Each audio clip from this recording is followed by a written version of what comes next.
Hello, I'm J. Jermaine Bay of MOORS Pradium, Ante, Colorado. The acronym is AMPAC. I'm the Chief Judge of Consular Court. Today is Class 188. Class 188. What did we learn in Class 187? Well, I think it's safe to say that Class 187 was really about underscoring the fact about the Negro is still miseducated. It's about the miseducation of the Negro. What do I mean? You see, the Negro is still miseducated to this very day. The Negroes have been lied to by who? Other Negroes. The house Negro is still miseducating the field Negro. Because the house Negro, which is commonly referred to as the uppity Negroes, the Stephen Candys of Candyland, are trying to maintain their high prestige occupations. They don't want the field Negroes to know the truth. And what is the truth? That nobody's a Negro. That everybody is a Moor. But you see, the house Negroes don't want to talk about the word Moor because they already got good jobs. Whereas the field Negro is still struggling. And they don't have good jobs. They don't have stock options. They don't have prestige. They haven't got their swagger back. But yet the field Negroes still believe that the house Negroes are one and the same people with the same struggle, and they are not. She must understand in Class 187 that I'm starting to expose the fact that the Congressional Black Caucus of the Democratic Party refuses to tell their constituents, which is their voters, that they're not black people, that they're actually Moors. Falsely branded as blackamoors, or Negroes, or colored, or African American, etc. So what we're going to do today, because I know our people with Negroid faces, have a lot of pain. They have a lot of pain, and they're tired of playing games. It is time for the truth to be told. Because everybody deserves to know the truth. It is time for the Republican Party and the Democratic Party to tell everybody the truth. That these people that they have falsely branded as black people are actually Moors. And Moors is a short title for Moroccans. And that the land we stand on today in the year 2026 is the Empire of Morocco. It was the Empire of Morocco before there was ever a United States of America. And that Sidi Mohammed, the Sultan of Empire of Morocco, allowed the 13 colonies to stay here under refuge and asylum away from Great Britain. It was Sidi Mohammed, the Sultan of the Empire of Morocco, and the Moors who allowed the 13 colonies to remain here, to call themselves the Americans. It was the Moors and the Sultan allowed George Washington and the founding fathers to be Americans. But the Moors are not Americans. The Moors are Moroccans. But now all of a sudden, the Moors have sold out. Now they want to be diehard Americans. And now that you want to be Americans, now it's become counterproductive. What do I mean? You see, the Empire of Morocco has declared its independence. The Moors have declared their independence. And now the blackamoors who want to pretend like they're Americans, they don't like that. The Republican Party don't like the fact that the Moors have declared their independence. So now you have this adversarial position. Well, the Stephen Candys and the Calvin Candys of Candyland, commonly known as the United States, they don't want to talk about the Moors. But see, now the Empire of Morocco, now it's declared its independence, it's putting a lot of pressure on the United States of America. And the capitalist regime and the white supremacists they know their time is up as being trustees over the great estate of the Empire of Morocco and the Moors. Now the capitalists are telling the Blackamoors, and the Blackamoors is the Democratic Party who call themselves black people who are holding offices on both the federal level, state level, and local municipalities. The capitalists and the white supremacists are telling the Blackamoors who want to remain American citizens, they tell them to get out of those chairs. Go back and pledge your allegiance to the Empire of Morocco. Go hold an office in the Empire of Morocco. Get out of those chairs, Blackamoors. Talking to the Democratic Party right now. Yeah, it's time for Steve and Candy to get out the house. You see, the capitalists don't need the Steve and Candies no more. The capitalists have been paying off the Steve and Candies to keep an eye on the field Negroes. And now the Empire of Morocco declares independence, all the field Negroes can get now to do what? Go pledge allegiance to the Empire of Morocco and get their swagger back. You know what I'm saying? They can get their dignity back. They can get their integrity back. They can understand what is their purpose in life. Which means now Calvin Candy doesn't need Steve and Candy no more, because the only reason why Steve and Candy had a job, so he can keep an eye on the field Negroes. And now the field Negroes about to find out they're Moors and they're going to pledge their allegiance. Now Steve and Candy ain't going to have no job because he ain't got nobody to try to pump that's out in the field, you see? So Steve and Candies of the world, the Democratic Party, the Congressional Black Party, they're trying to keep the field Negroes in the black status. Because if they can't keep the field Negroes in the black status, call themselves black, then the house Negroes won't have no job, you see? This is what's happening right now. So the capitalist regime and the white supremacist regime is telling Steve and Candy, we don't need you no more. Matter of fact, you can take your behind over there with the field Negroes and be a part of Empire of Morocco. All of y'all can leave. Now, let me explain something to the Moors. Let me explain something to the entire United States of America. Let me explain something to all the American citizens. Let me explain something to the black Americans. Let me explain something to the Blackamoors. Let me explain something to the Moroccans in general. Let me explain something to the whole world. You must understand that the capitalist regime and the white supremacists, they know darn well that the Moors own 100% of the asset commonly known as the Empire of Morocco. The Empire of Morocco belongs to the Moors, 100%, free and clear. 100% of the asset. All the controlling shares, all the controlling equity of the Empire of Morocco belongs to Moors. And the Moors don't have to share their controlling powers of the Empire of Morocco. They own it 100%. I'm being redundant for a reason.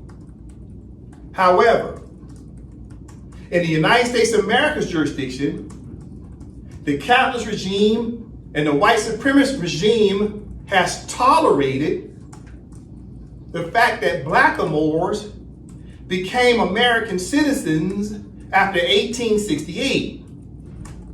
So from 1868 on the 14th Amendment all the way up to the year 2026, the white supremacists and the capitalists know that the Moors who were adopted to be called Americans, they know that these black Americans are holding on to about 10% to 13% of the equity of the United States of America. So watch this.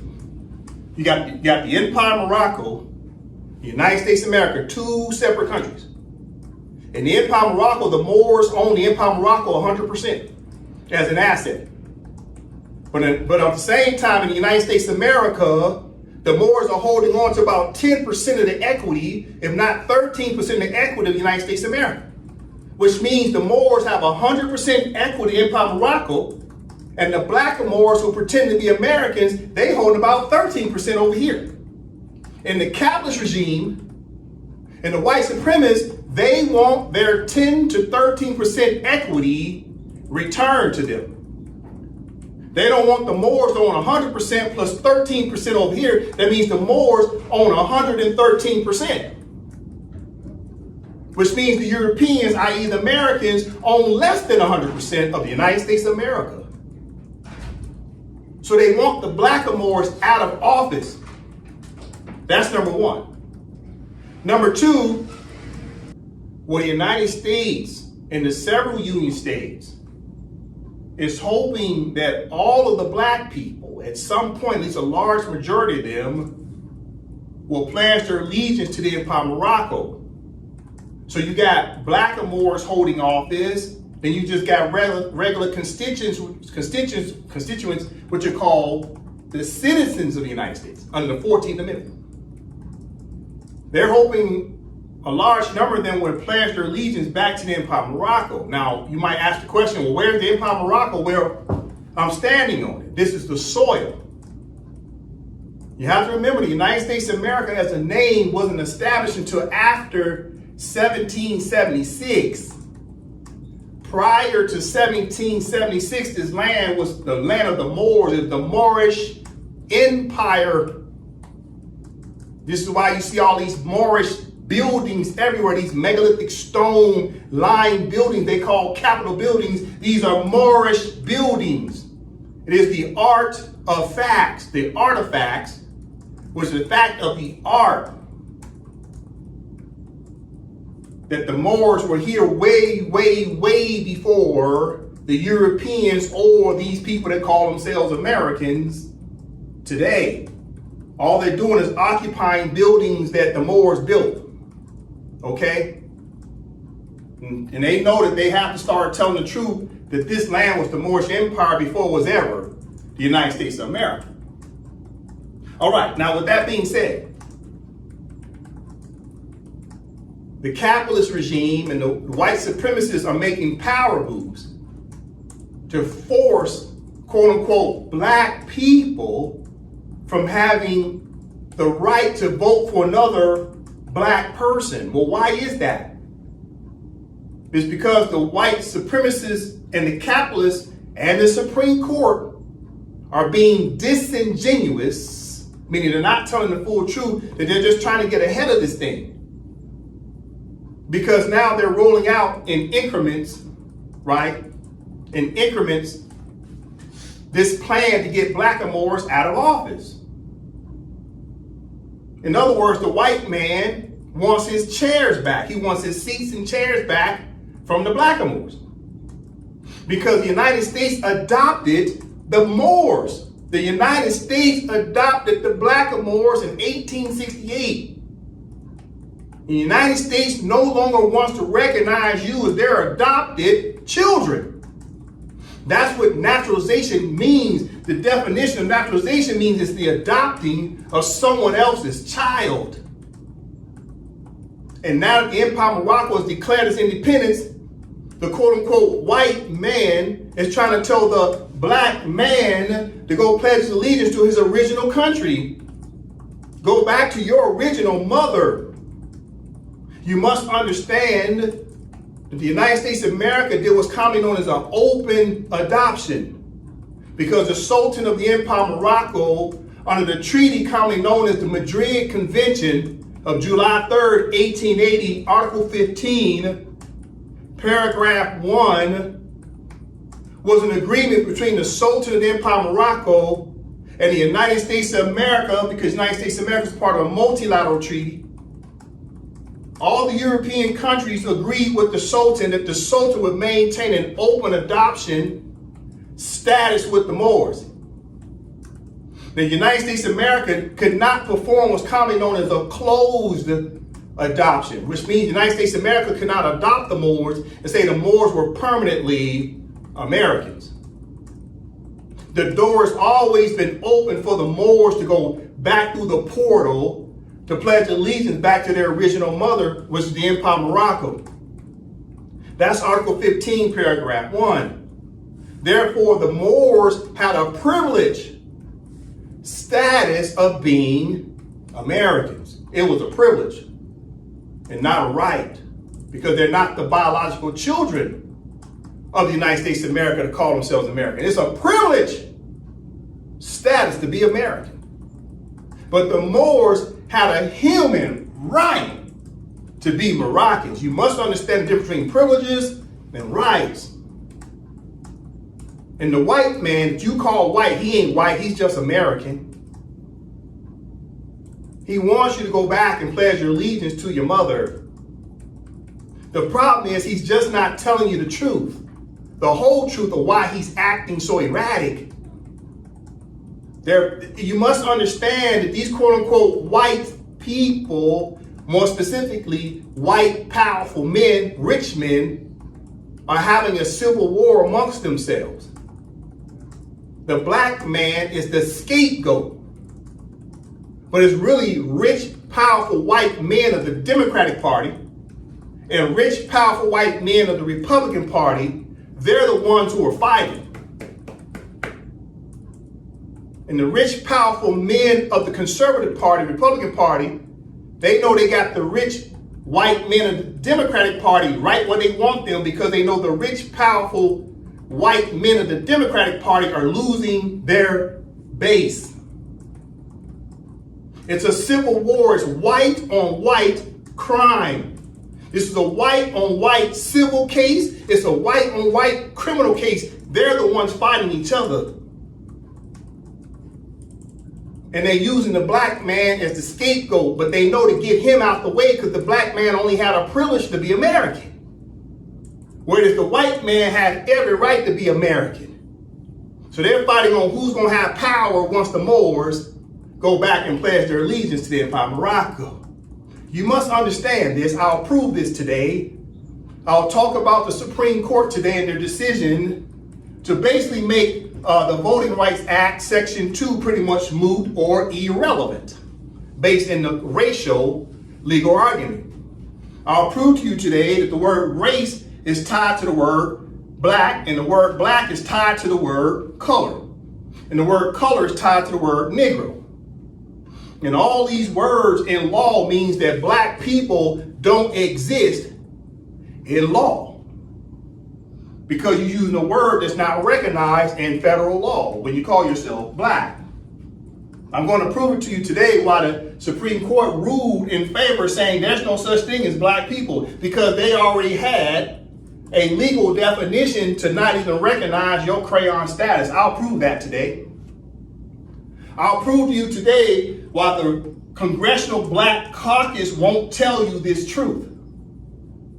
I'm going to talk about the legal question today. I'm going to tell you today that the Supreme Court, the Republican Party, and the Democratic Party are all being disingenuous by not telling you the full truth about why everybody's acting so erratic right now.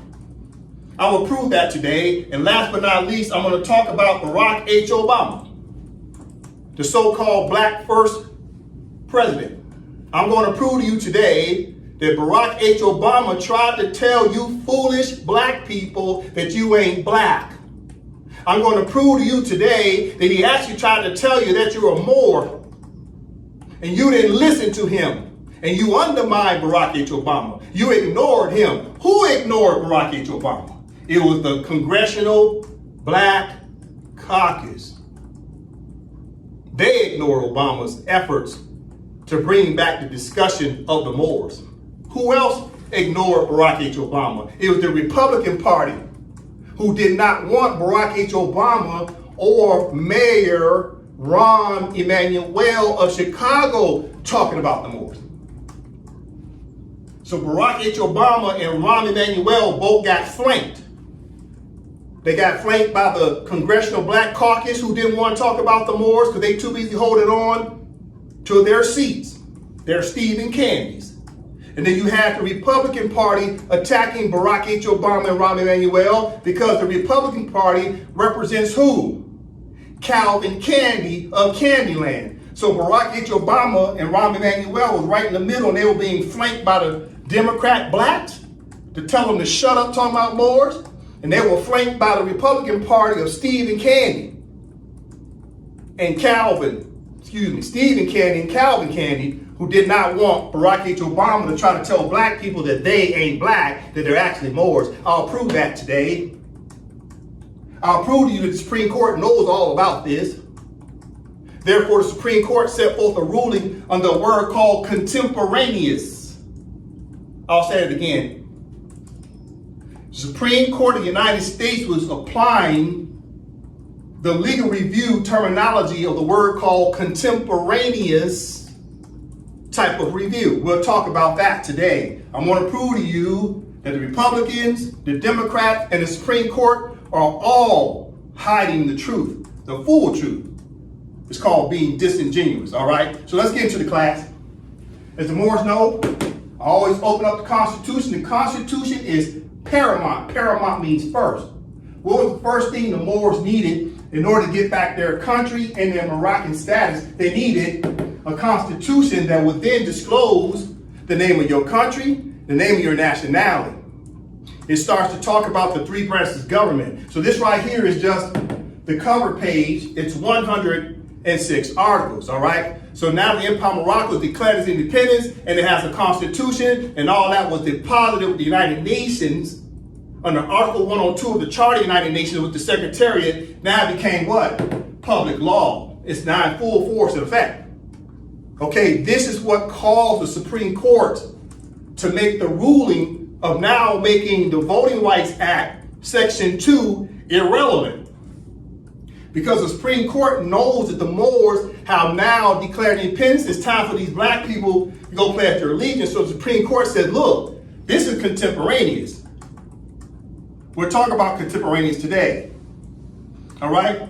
But unfortunately, the Supreme Court was not honest, and neither was the plaintiff and the defendant in the case. The plaintiff, commonly known as the complainant, and the defendant, commonly known as the respondent, they all sitting there in the court. So you got three legal entities: complainant, respondent, and the court, and nobody was telling the truth, the full truth. Therefore, they were being what? Disingenuous and not telling the people the full truth as to why all three of them sitting in the court are not telling the people what's up.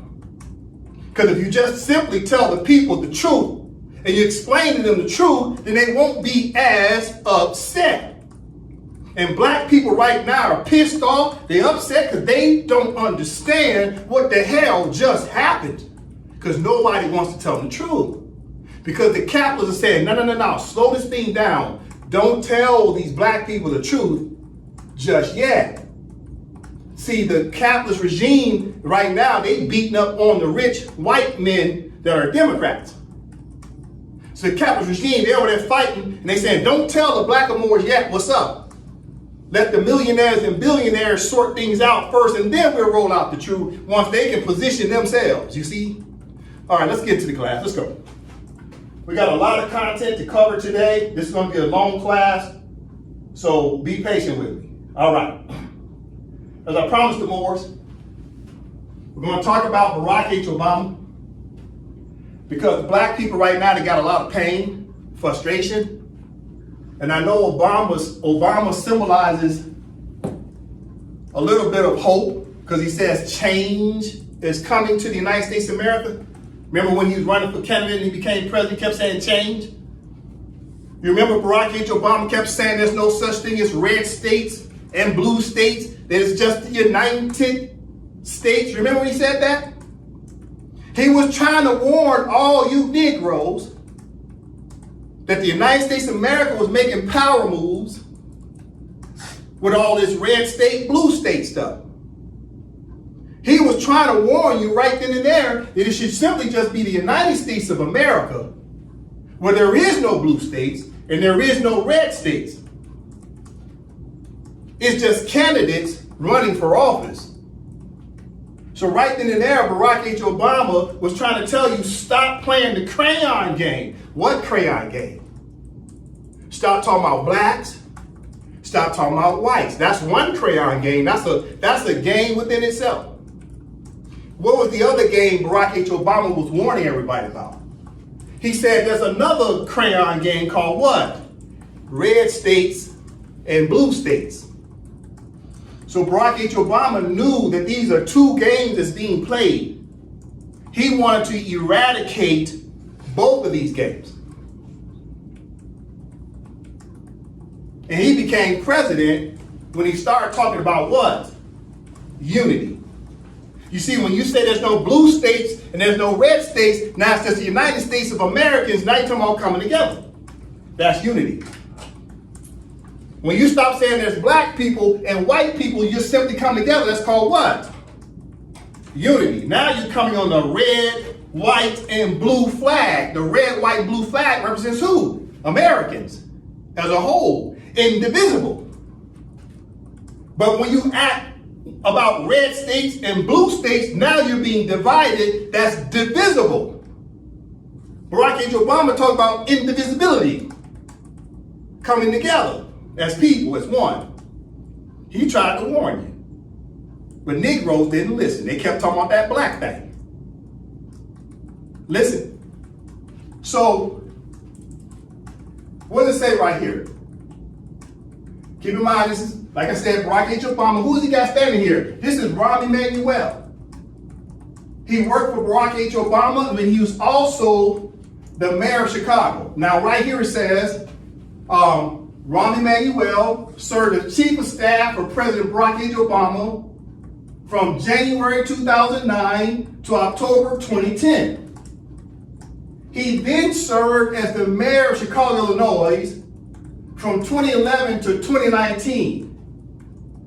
In his first year in office, he proclaimed that Moorish people are indigenous to the Americas. So what's happening here?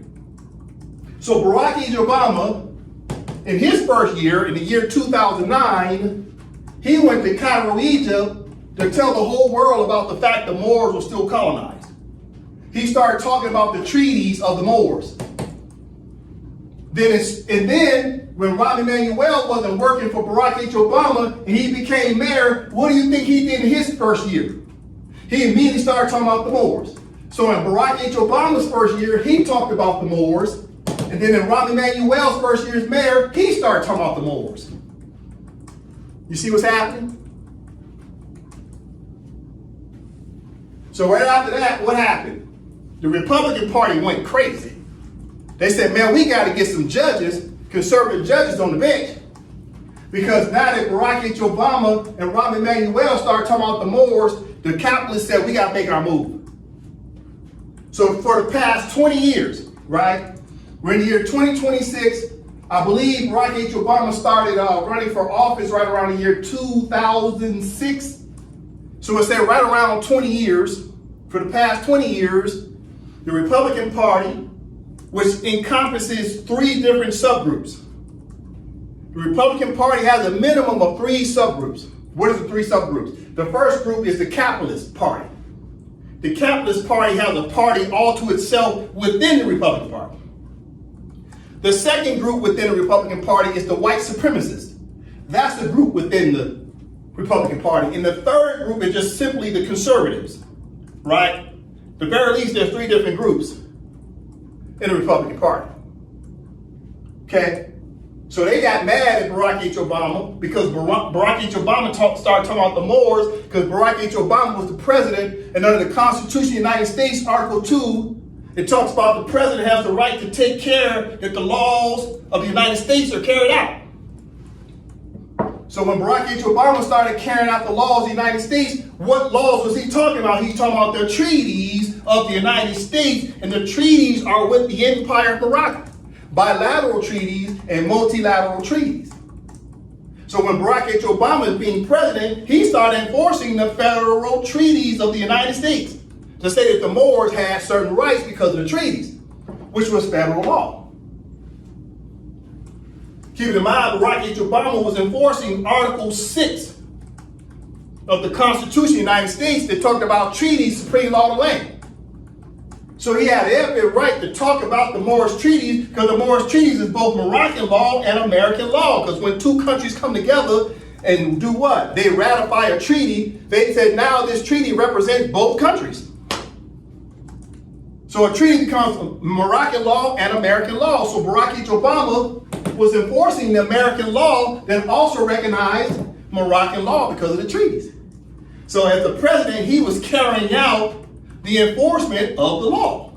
And so was Rahm Emanuel. But then they got undermined by the Congressional Black Caucus. Then they got undermined by the Republican Party. We'll talk about that today. Okay, now, one thing I do know is most people, they don't like to read. So I use a lot of pictures. Today we got to do a lot of reading though, because one of the weaknesses of black people is that we don't read, especially we don't read law. What I have in my hand is commonly known as Black's Law Dictionary. It's a dictionary. This is what all judges, all attorneys, all prosecutors, all defense attorneys, all legislators of the Congress, House of Representatives, senators, they all have these Black Law Dictionaries. There are several editions. This right here is the 4th edition. I think there's a total of 12 editions now. And the problem is in the black community, I say nobody, 90% of the black community does not have a Black's Law Dictionary in their house. Because we don't read. All we do is play basketball and video games. That's all we do. If it ain't a goddamn ball involved, we ain't doing it. So we need a book in our house. I tell you what, put this book next to your Bible. One night read the Bible, the next night read Black's Law Dictionary. Can you just alternate? Can you just do that? Bible one night, Black's Law Dictionary the next night. Can you do that? No. Because one night you got to go play basketball. This is our problem. Okay. We have to start teaching our babies to read again. This is our problem as a people. We don't read. And the white man, guess what he does with his children? He teaches his children how to read. They understand the use of words. You remember in the movie Malcolm X? When Malcolm was in jail, what's the first thing the Nation of Islam told him to do? They said, fool, go read. What? The dictionary. Understand the power of words. And this is wrong with our community. We think we're black people because we don't read to find out what does black really mean. So you think the white man took something from you, but the reality is the white man set your behind up and told you were black. Then he went and wrote in the Black's Law Dictionary that black don't have no standing in law. And you fell for a hook, line, and sinker because he turned around and gave you a whole damn month to yourself. You say, oh, the word black must be special. Oh, it's special, all right. It's for special ed people. Special education, because special education means you don't read, you can't comprehend.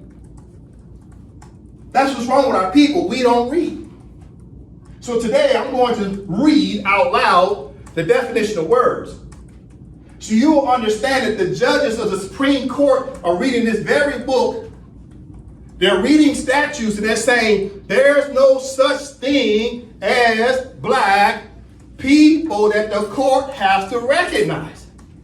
They're literally saying the word black is ambiguity. It's ambiguous. They don't have to recognize the word black as a word in law. So when you turn around and you say, well, we're black people, you know what the judges just said? Well, we don't know who those people are. Who are black people? Because the definition of black is listed under the word color. Say it again.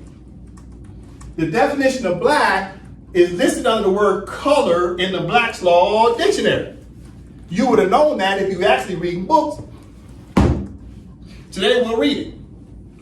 Why am I raising this as a point of interest? Because this is what Barack H. Obama was trying to tell you. But he knows you're so damn sensitive, he couldn't just give you this, he couldn't give it to you straight. You know why? Because he ran on a ticket as a candidate for who? Black people. So he would have sounded like a hypocrite if he turned around and said, y'all ain't black. They would say, wait a minute, you ran on a ticket for black people, and now you tell us we ain't black? You see, he would have sounded like a hypocrite. So he, in his first year in office, he said, okay, I ran on a ticket for black. Now I got to be honest with these black people and tell them that they ain't black, they're actually Moors. He was trying to figure out how to do that once he was in a position of power and authority, because he had a powerful pen. He could have done a lot for the Moors. You must understand that Barack H. Obama was the perfect specimen to be the president of the United States. What do I mean? You must remember his mother was what? Caucasian. His father was what? A Moor. So he standing there represents a biracial person. From a race perspective, he represented a black man and a white man from a race perspective. But he also represented what? The Moors and who else? The Americans, because now he's American. But his mother was Caucasian, British Caucasian. So he could stand there and understand both sides of the equation.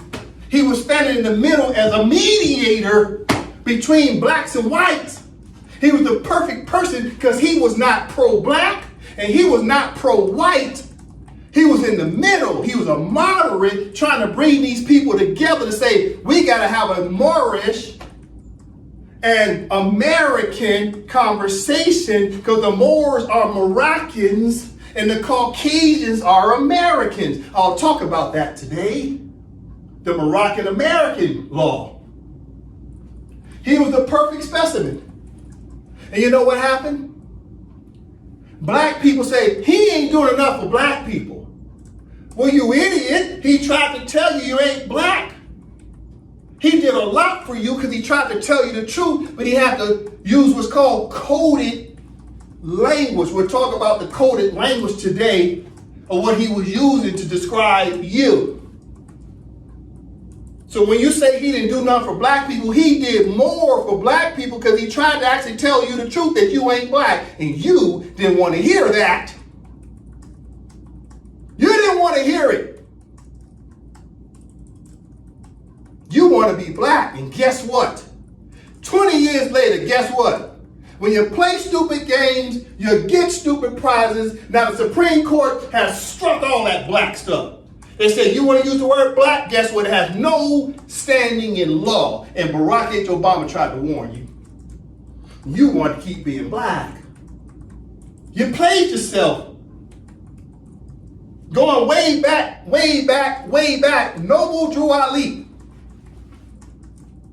also tried to tell you that you ain't Negro, you ain't black, and you ain't colored. He told you that in 1913 through the year 1929, and you didn't listen to Noble Drew Ali. You wanted to keep being Negroes, blacks, and colors because that was getting you paid. Scholars have been trying to tell our people that we ain't Negroes, blacks, and colors, and you know who keep telling us that we're Negro, black, and colors?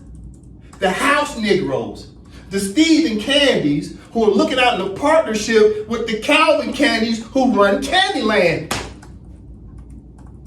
So the Stephen Candys wanted Barack H. Obama out of office. The Calvin Candys wanted Barack H. Obama out of office because he was starting to look out for who? The field Negroes. And before he could really talk to the field Negroes, the house Negroes undermined him. Keep in mind now, go back and look at the history. The Democratic Party started to turn on him. Go back and look at the history. They didn't want him talking about Moors. Because the field Negroes are the only ones that would have been interested in learning about Moors. Because they're the ones who had the most pain. Whereas the house Negroes were getting a gain because they had W-2 jobs. They had stock options. They had benefits. They got a pension plan. They got health insurance. They got a big car, big house, their family. Their children get ready to go to a prominent college. They got everything they want. They don't care about field Negroes. They just need the field Negroes vote. You see?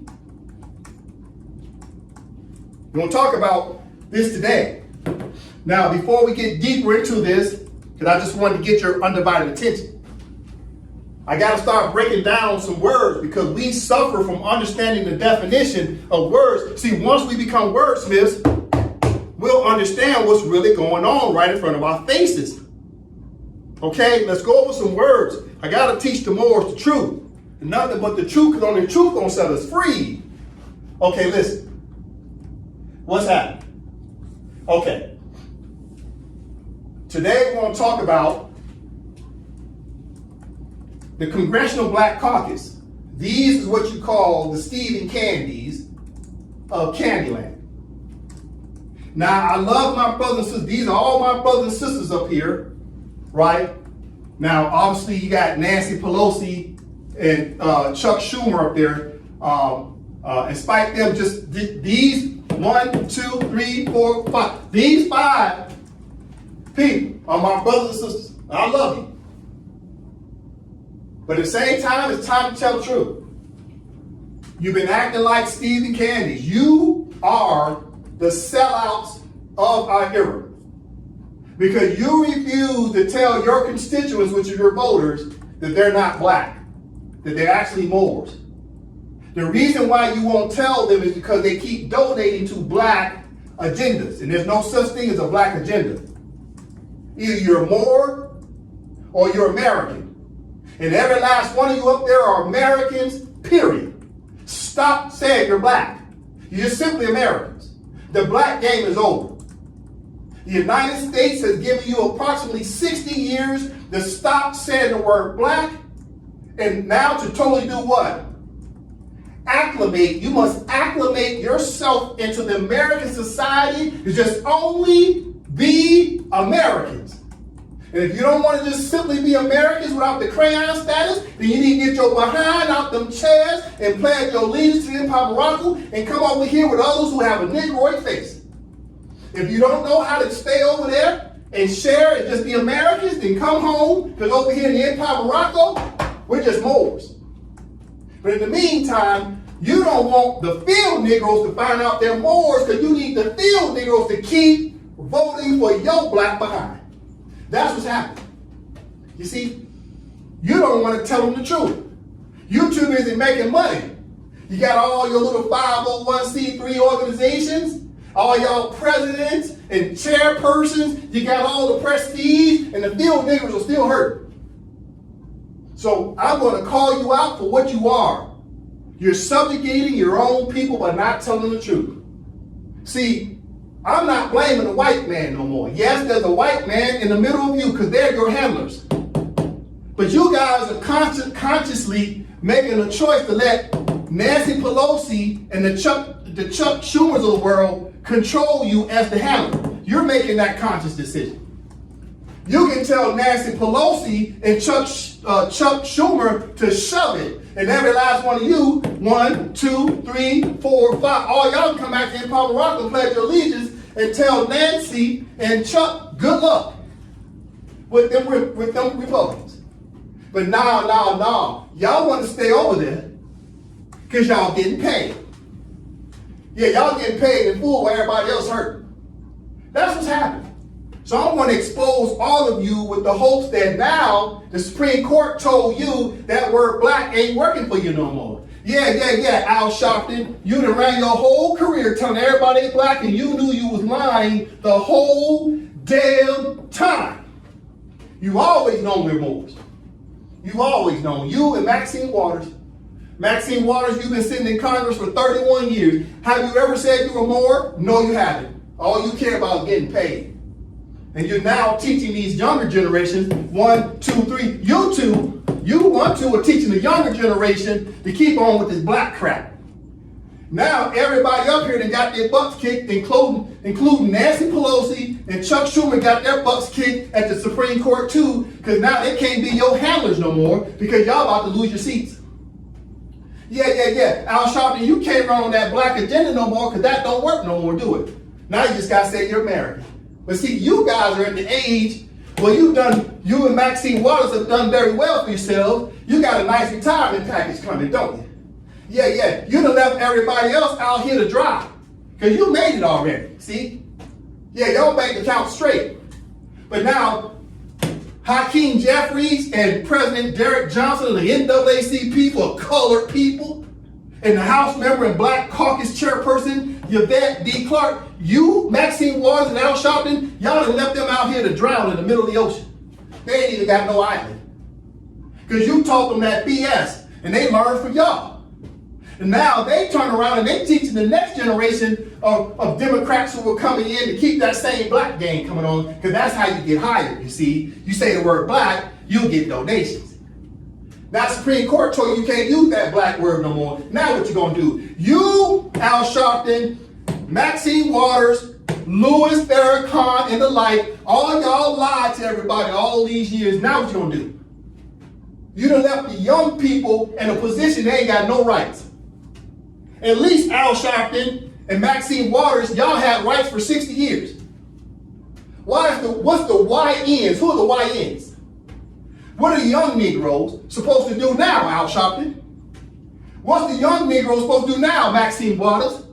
Huh? Y'all left them out to drown now because the Supreme Court said YNs ain't got nothing coming because they can't even pick their own representatives. When they become 30 years old, 40 years old, 50 years old, they can't pick nobody that look like them.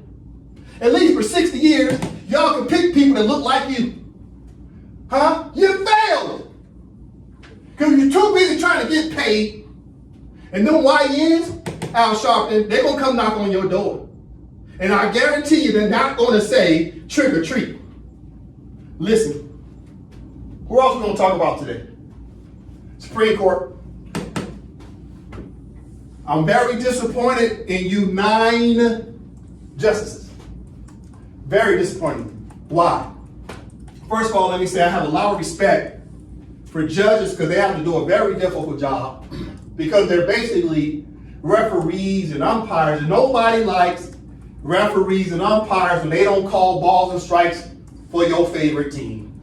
Let's just keep it real. Nobody likes judges unless the judge awards you with the win. All right. I'm still disappointed in you as a judge. I'm a judge, you're judges. So I'm going to call you out as judges. This is my dissenting opinion against you. Every last one of you have been disingenuous. You've been very disingenuous because you know that you're applying what's commonly known as what? Contemporaneous review of the Voting Rights Act. You did not tell the American people the full truth as to why the 6 conservative judges ruled in favor of basically making the Voting Rights Act of 1965, Section 2, basically what? Irrelevant. It became moot. You didn't tell them the truth as to why you ruled the way you did. But see, today, I'm going to tell the American people what's really going on. I'm going to tell them that what you did not have the courage to say. We'll talk about that today. So what happened with the Supreme Court?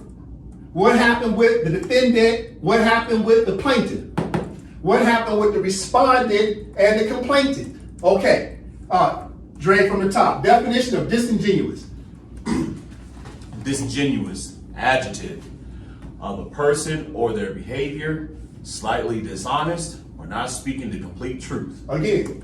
Disingenuous, adjective, of a person or their behavior, slightly dishonest or not speaking the complete truth. So the Supreme Court, the complainant, and the respondent, these 3 legal personalities, did not tell the American people what? The complete truth. They were being disingenuous because they were holding back as to why they ruled the way they ruled. But I'm going to break it down today and show everybody, whether you call yourself a black American, white American, simply just American, I'm going to show you what the court did. And I'm going to show you the legal terminology they used to come up with their ruling. All right? But the court was being disingenuous because they didn't tell you the full truth. Listen. Okay. Now here's where it gets a little boring because I know black people don't like to read, but we don't have no choice but to read if we want to understand what the hell happened at the Supreme Court. How could they just strike 60 years worth of law overnight? Well, here's why. Okay. From the top, Brother Dre, what does it say? Coded language used in law, judgments, speeches, and books to describe Moroccans, i.e. Moors of the Empire of Morocco. All right, one more time. coded language used in law, judgments, speeches, and books to describe Moroccans, i.e. Moors of the Empire of Morocco. Okay, now, right here I have 1 through 10, I have some words. And then over here I got 1 through 20 of some other words that we'll just briefly go over. But these words here, we really want to go in and define these words, okay? Okay, so number 1 says contemporaneous. Let's start from top. Nova, number 1. 1, contemporaneous. 2, free white person. 3, African, generic. 4, Negro. 5, colored. 6, black Muslim. 7, black. 8, blackamoor. 9, Moroccan. And 10, Moor, specific. All right. Now these are some words we're going to look up in the Black's Law Dictionary and etymology dictionary, etc. Because we need to understand the definition of words, especially the word contemporaneous, because this is what the Supreme Court used to come up with their interpretations of the federal statute commonly known as the Voting Rights Act of 1965, Section 2. They use contemporaneous application. Okay. All right, Nova. So now let's talk about these 20 words that the United States of America citizens should be familiar with these words, because these are words that describe these black people you're talking about, but the blacks are actually Moors. And the blacks were adopted by the United States of America in 1868 under the 14th Amendment. And then the blacks, through a treaty, they signed a treaty with the Sultan Empire of Morocco that allowed the Moors to be naturalized, to be adopted by the United States of America. Okay? But it's a privileged status to be American. The Moors got to come back and be Moroccans. Okay, Nova, let's just go down these 20 words just as words that people should be familiar with. When they hear their leaders in government mention these words, you'll know these words tie back to the word Moor. Okay, Nova, number 1. 1, Moor subject. 2, Moor. 3, protege. 4, African. 5, Indian. 6, Negro. 7, colored. 8, blackamoor. 9, black. 10, slave. 11, African American. 12, Moorish American. 13, Muslim. 14, indigenous. 15, aboriginal. 16, Moabites. 17, Amazigh, Berbers. 18, Barbary. 19, barbarians. 20, Tartarian, etc. All right, thank you very much, Nova. So what's happened? So over here, these listed 10 words, we'll try to look those up, Black's Law Dictionary and Etymology Dictionary, because you must understand the definition of words to see how the Supreme Court was applying these words. Okay, over here, just generic words. You want to look those up whenever you have time. You won't look those up tonight, or should I say today. Okay, but you need to be familiar with all of these words, especially Tartarian, because Tartarian, look at this. You see the games people play? Tartarian is nothing but the word barbarian. See, they just interchanged the B and the T. Barbarian and Tartarian is nothing but synonyms. So you look on YouTube, they keep talking about the Tartarian Empire. They're talking about the Barbarian Empire, because barbarian and Tartarian is the same word. They just turn the B into a T or turn the T into a B. They talk about the same people, and these people are the Moors. That they call what? The Barbary treaties, right? I.e. the Berbers and the Moabites, which are aboriginal indigenous people, which are actually who? They're what? They're actually these Moor subjects, these Moors. You see? So the Tartarians are the Moors. The Tartarians are the Moors. The barbarians are the Moors. The Berbers are the Moors. The Amazigh people are the Moors. When they say African, they talk about the Moors. Let me give you a quick history lesson. When Scipio Africanus, the Roman general, conquered what's commonly known as the continent of Africa, Scipio Africanus, the Roman general, was a European. He conquered North Africa. He conquered who? the Moors. And since he conquered North Africa, they named the territory after Scipio Africanus. Now they call North Africa, Africa. But the whole damn continent was not Africa. The only Africa was North Africa.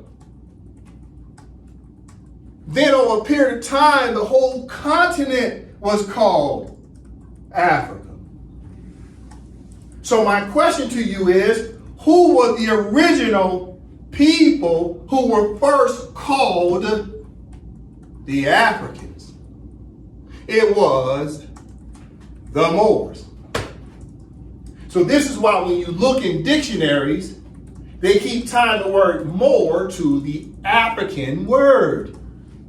Because it was the Moors who were the first ones to be conquered by the Romans. It was the Moors before the rest of the continent was conquered by the Europeans.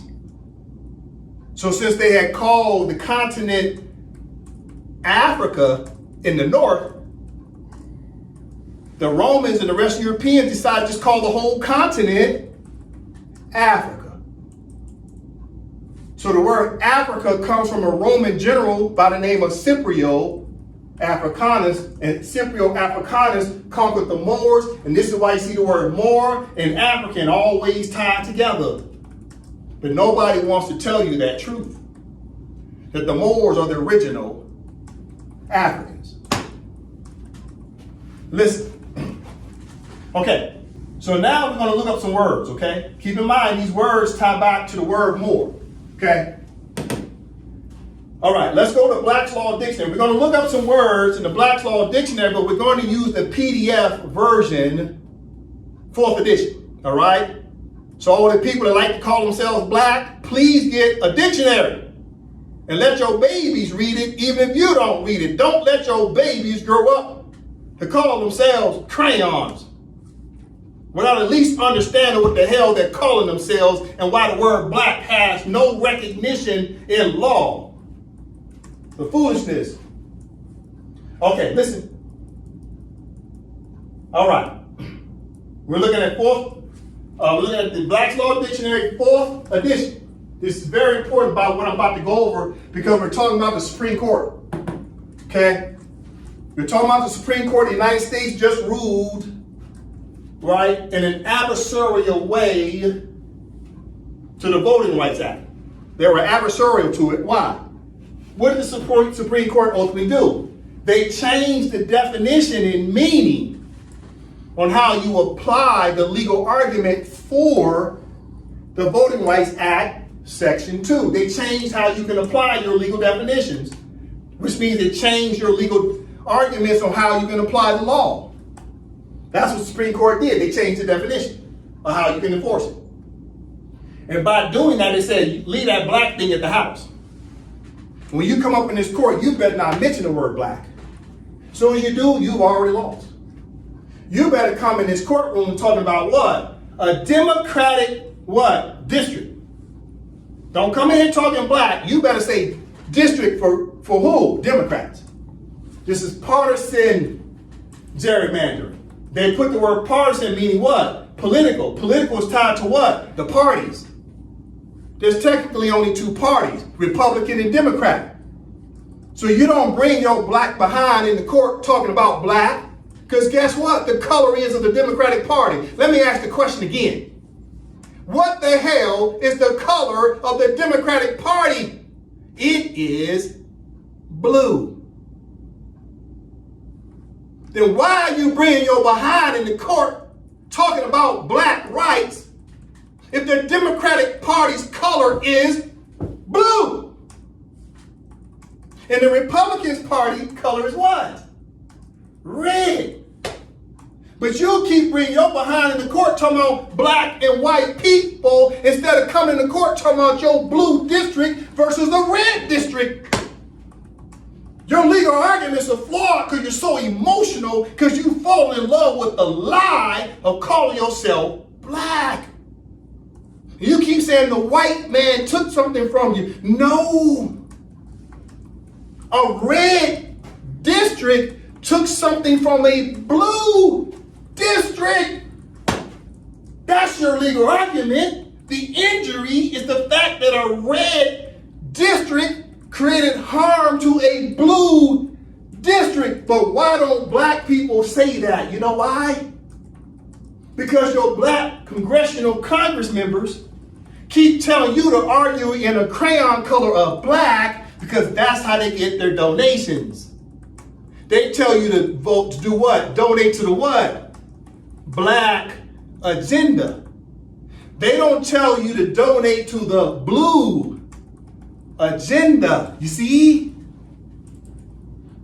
Using that black word gets them paid, but the word black is not letting them maintain the color blue. Because they don't fight in the color blue. They fight in the color black. And the court said they don't even have to recognize anybody call themselves black. But the court has to recognize a Democratic Party. They call itself what?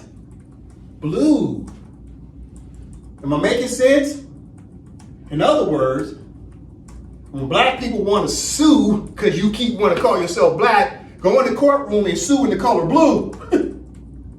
And the color blue needs to be suing the color what? Red. Because the color red is creating the dang on injury. This is too easy.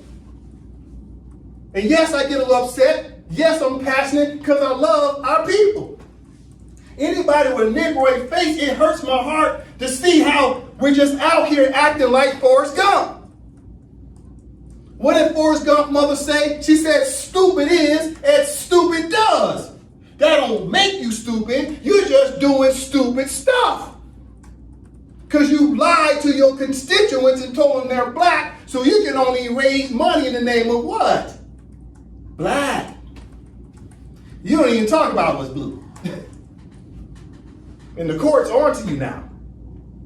The court said, you bring your black behind in here talking about that black stuff again, we're going to say you're what? Plaintiff in error. You're going to be just like Dred Scott. Plaintiff in error when you walk your behind in there talking about some black stuff. It's over.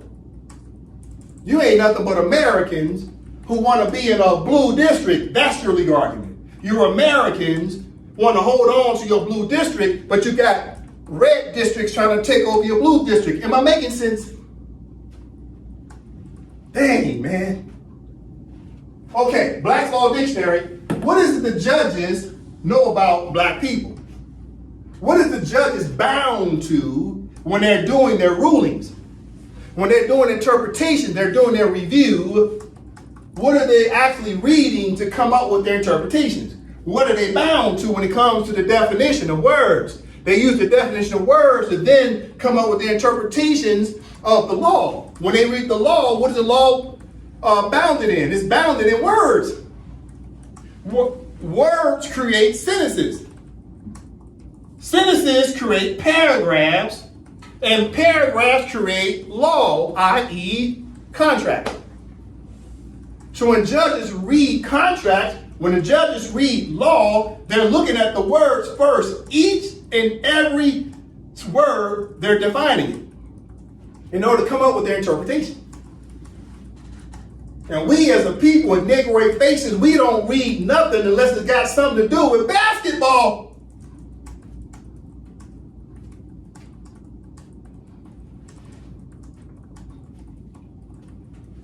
Listen. Okay, Brother Dre. This is Black's Law Dictionary. We're going to look at the word color because people keep saying they're colored people. You got the NAACP, the National Association for the Advancement of Colored People.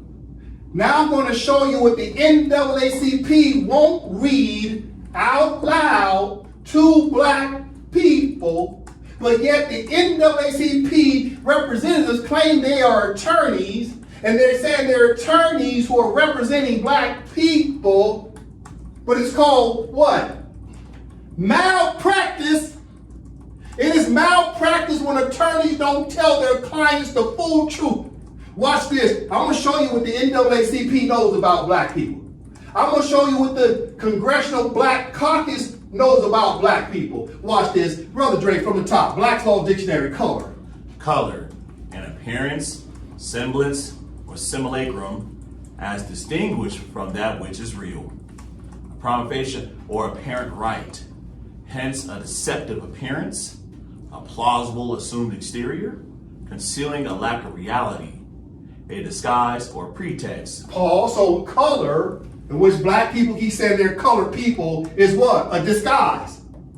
Black is a disguise. Color is a disguise. It lacks reality. This is what judges know. It's what? Distinguished from that which is real. It is not real when you call yourself color or black. This is what the judges know. So when you go to Supreme Court and you're fighting as a crayon, they say, we don't recognize crayons in this courtroom. You're plaintiff in error. You see how this is going so far? This is what the judges are reading in this damn book that they keep on the bench with them. Watch this. Brother Dre, right here. In pleading. Pause. Read again. In pleading. Pause. Read again. In pleading. What does pleading mean? You're pleading to the court. Court, please, please, please. Look out for us crayons. And the court said, you know what? We wish we could, but have you read the definition when you came in here and said you're colored? Did you read the definition of law that talked about the fact you said you're black? So you're pleading to the court, but the court says we got to abide by the definition that says that when you say you're black or colored, that's a disguise. That creates what? Ambiguity. It's ambiguous. So now the court has to make a decision. Does it want to use discretion in recognizing you as a crayon or not? So it can pick and choose if it wants to listen to you. Because they know that you ain't black. They know you're a Moor. Listen, Brother Dre, right here. In pleading, ground of action admitted to subsist in the opposite party by the pleading of one of the parties to an action, which is so set out as to be apparently valid, but which is in reality legally insufficient. So apparently black people are valid, but the judges know, but which is in reality legally insufficient. It is insufficient to call yourself colored or black. This is what the judges know. Listen, Brother Drake. The word also means the dark color of the skin, showing the presence of Negro blood, and hence it is equivalent to African descent or parentage. Pause, read it again. The word also means the dark color of the skin, showing the presence of Negro blood, and hence it is equivalent to African descent or parentage. Bam! What happened? Okay, let's go backwards. What are we looking up? Color. So now they're making it narrow definition. They narrowed it down to people who call themselves colored and black. They say this word color is directly tied to what? These people. Right here says the word also means the dark color of the skin, showing the presence of Negro blood. And hence, it is equivalent to African descent or parentage. So they're saying the word color directly tied to Negroes in the Black's Law Dictionary. And they say these Negroes are calling themselves colored and black. And these Negroes don't have to be recognized by the court. Watch this. This is what the NAACP won't tell you. This is what the Congressional Black Caucus won't tell you as to why the Supreme Court ruled the way they did. Now watch this. Watch this. Now we're going to look up color. Black's Law Dictionary, 4th edition, will tell you what these judges know about you, but yet nobody's telling you the truth. Therefore, since the Supreme Court did not read these definitions out loud, it meant that they were being what? Disingenuous. When they started gutting the Civil Rights Act, they're not telling you that they're looking at the definition saying black people and colored people came to argue and the court don't have to recognize blacks and coloreds. Right here, Brother Dre.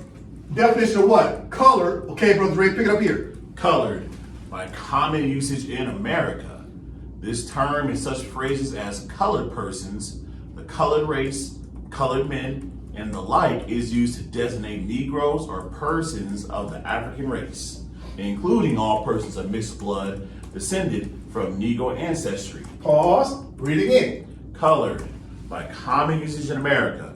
This term in such phrases as colored persons, the colored race, colored men, and the like is used to designate Negroes or persons of the African race, including all persons of mixed blood and descended from Negro ancestry. So they're making this narrow definition to be exclusively talking about anyone who calls themselves colored, Negro blacks, right? So you got Negro blacks and colors are being defined in the Black's Law Dictionary that black people won't read to be talking about basketball.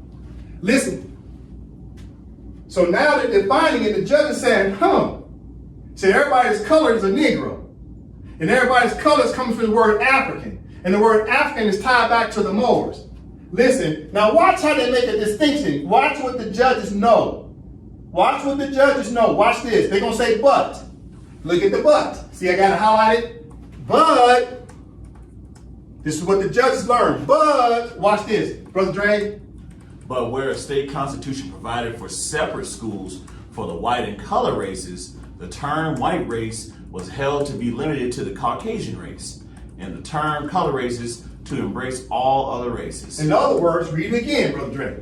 But where a state constitution provided for separate schools for the white and colored races, the term white race was held to be limited to the Caucasian race, and the term colored races to embrace all other races. Okay, so what they're doing, they're making a distinction. See, they're saying the white race and the colored race are separated. Therefore, definitions in law apply to two different groups. You got the black group, that's Negroes and coloreds, and you got the white group where they got laws that apply to them separately. You see what's happening? They're telling you right in front of your face when they use the word but. They're making distinctions of how law is applied to these two categories under the caste system. Now watch this next part. It's going to break your heart. I'm about to show you what the NAACP and the National Congressional Black Caucus won't show you. Right here, Brother Dre. It has also been held that there is no legal technical signification to the phrase colored person, which the courts are bound judicially to know. Read it again. It has also been held that there is no legal technical signification to the phrase colored person, which the courts are bound judicially to know. Read it again. It has been held that there is no legal technical signification to the phrase colored person, which the courts are bound judicially to know. In other words, judicially, the judges do not have to recognize anybody that calls themselves colored. You see that? Let me read it. It has also been held, so it's held in the court. They're holding this as jurisprudence. They're holding this as law. They're holding this as precedent. They're holding this definition interpretation. All the judges are holding on to this understanding that when you bring your black behind in the court, they don't have to recognize you because you said you're a crayon. Listen, it has also been held that there is no legal technical signification to the phrase colored person, which the courts are bound to judicially know. They don't have to know who you are because you don't exist. But guess who does exist?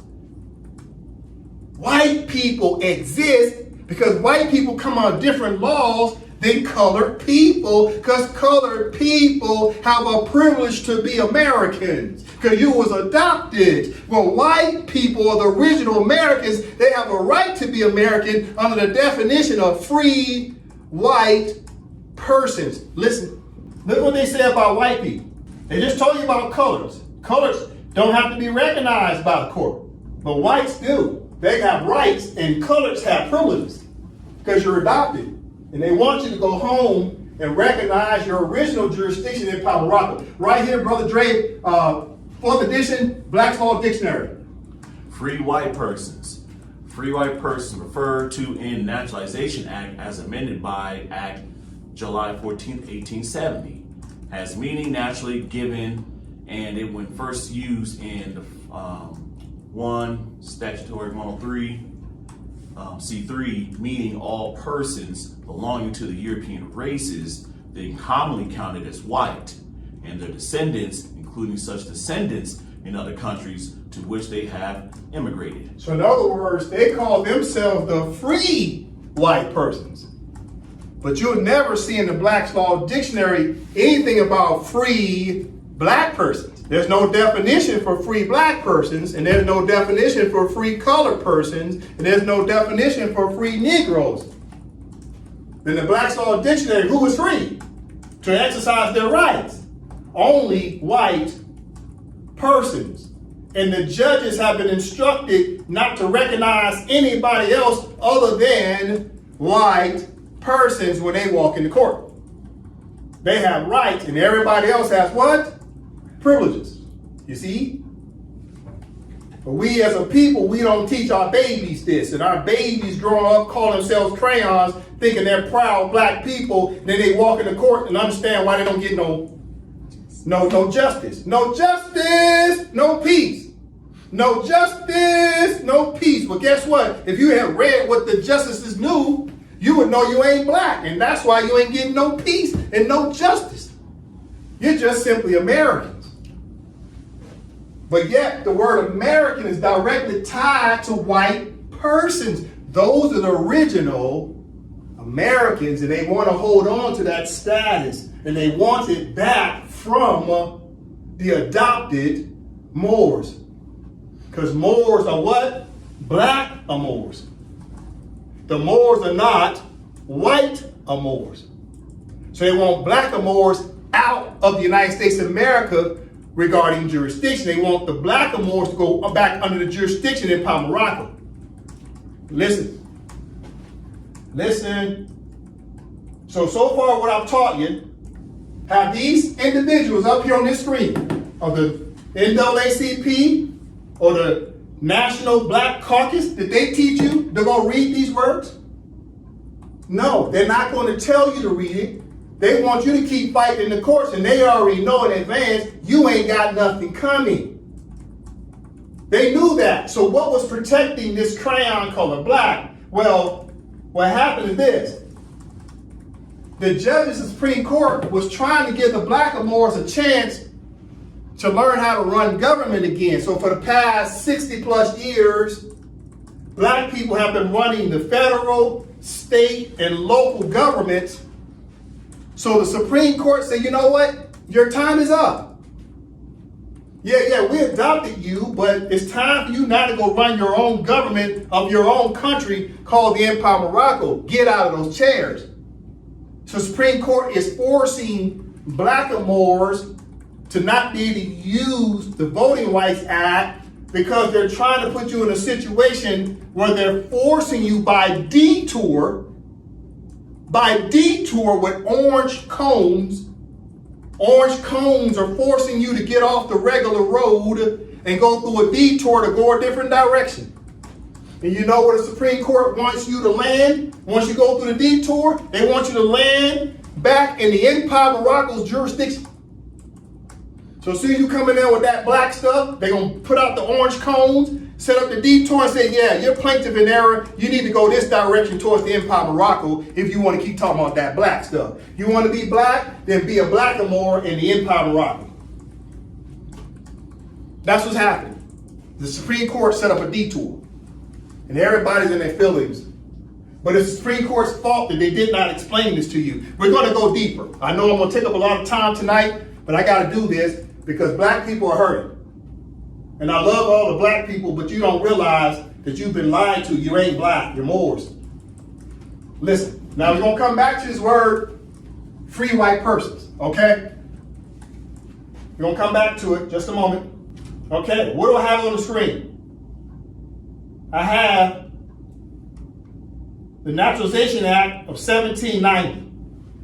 In the year 1790, George Washington, who became president in 1789, the Congress came together and said, we're going to recognize the American citizens as free white persons. So they, through a federal legislative act, they recognize American citizens as being free white persons. Okay, so let's go down here so I can show you what I'm talking about. Okay, right here, Brother Dre, from the top. Chapter 3, an act to establish a uniform rule of naturalization. Section 1, being enacted by the Senate and House of Representatives of the United States of America in Congress assembled, that any alien, being a free white person, who shall have resided within the limits and under the jurisdiction of the United States for the term of 2 years, may be admitted to become a citizen thereof. Pause. Read it again. Chapter 3, an act to establish a uniform rule of naturalization. Section 1, being enacted by the Senate and House of Representatives of the United States of America in Congress assembled, that any alien, being a free white person, who shall have resided within the limits and under the jurisdiction of the United States for the term of 2 years, may be admitted to become a citizen thereof. Pause. So in other words, who were the citizens of the United States of America in 1790? It was only free white persons since 1790 up until present day 2026. Because we're in the year 2026 at this time. The United States Congress has never repealed the fact that, technically speaking, from the text of statutes, they only recognize white persons as the citizens of the United States. And this is why in the Blackstone Dictionary, they separate the word white people from colored people, because colored people are not recognized exactly as being the citizens of the United States. All other races and colors have what's commonly known as privileges to be Americans. But white persons have rights to be Americans because it's ratified through a federal statute called the Naturalization Act that only recognizes white people as the people that can be citizens of the United States. Everybody else has a privilege. You see what's happening? Okay, time out. Time out. Let me ask you a question. Is House Minority Leader Hakeem Jeffries of Congress telling you this? No. Is Nancy Pelosi and Chuck Schumer of the Democratic Party, are they explaining this to you? No. Did Maxine Waters of the House of Representatives explain this to you? No. Did President Derek Johnson of the NAACP for colored people, has he explained this to you? Now that he oversees the NAACP for colored people? And he's supposed to be the president and he's an attorney, and you don't sit here and tell me he don't have a Black's Law Dictionary in his possession? Of course he does. But he makes a lot of money off of not telling you the truth. Therefore, if he's acting like he's your representative of black people, that's called what as an attorney? Malpractice. When you're not the proper representative of the people. Okay, the House member and Black Caucus chairperson, Yvette D. Clarke, has she explained to you what I've explained to you thus far? No, but she's the president of the Black Caucus. Did Al Sharpton, who's the president of the National Action Network, because he gets all these donations in the name of black, did Al Sharpton tell you this? No. Let's tie another name in here. Did Louis Farrakhan tell you any of this? No. Did Jesse Jackson tell you any of this? No. You see what's happening? We're being sold out by our own people who won't just simply read definitions of words. But yet the judges know the definitions. The prosecutors know the definitions. And your public defender knows the definition.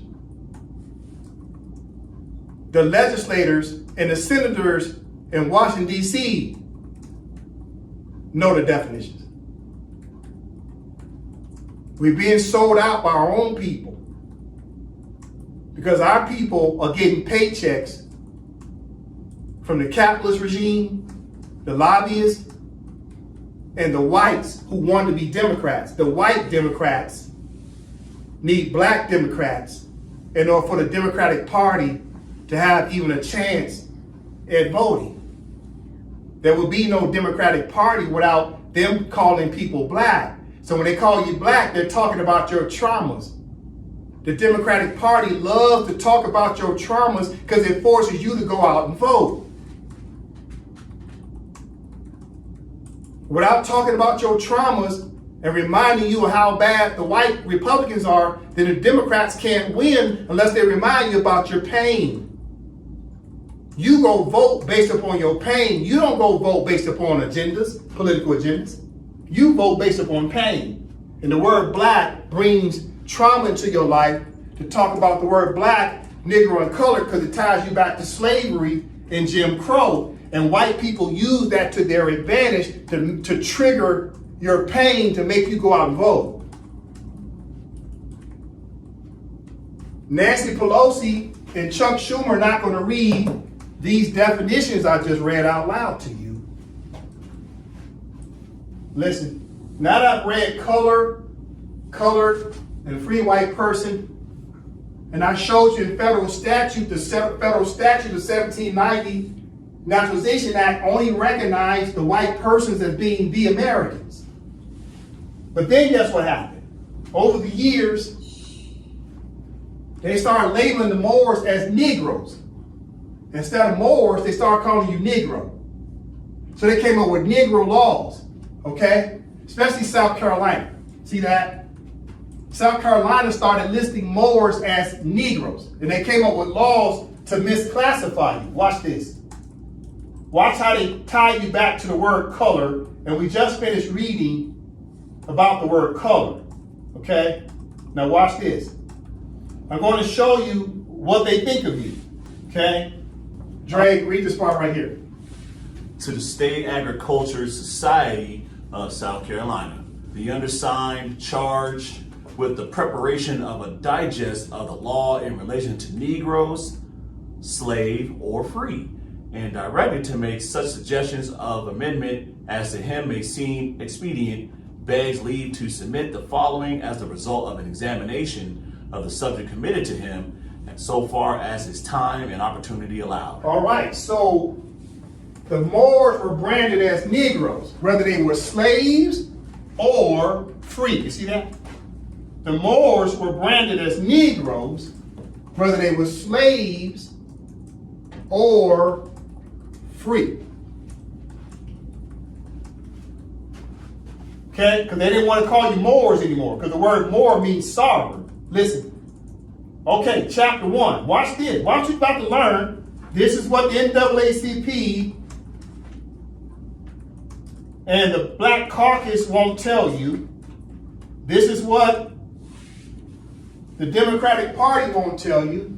But yet the Republicans know this to be the truth. Okay, Nova from the top.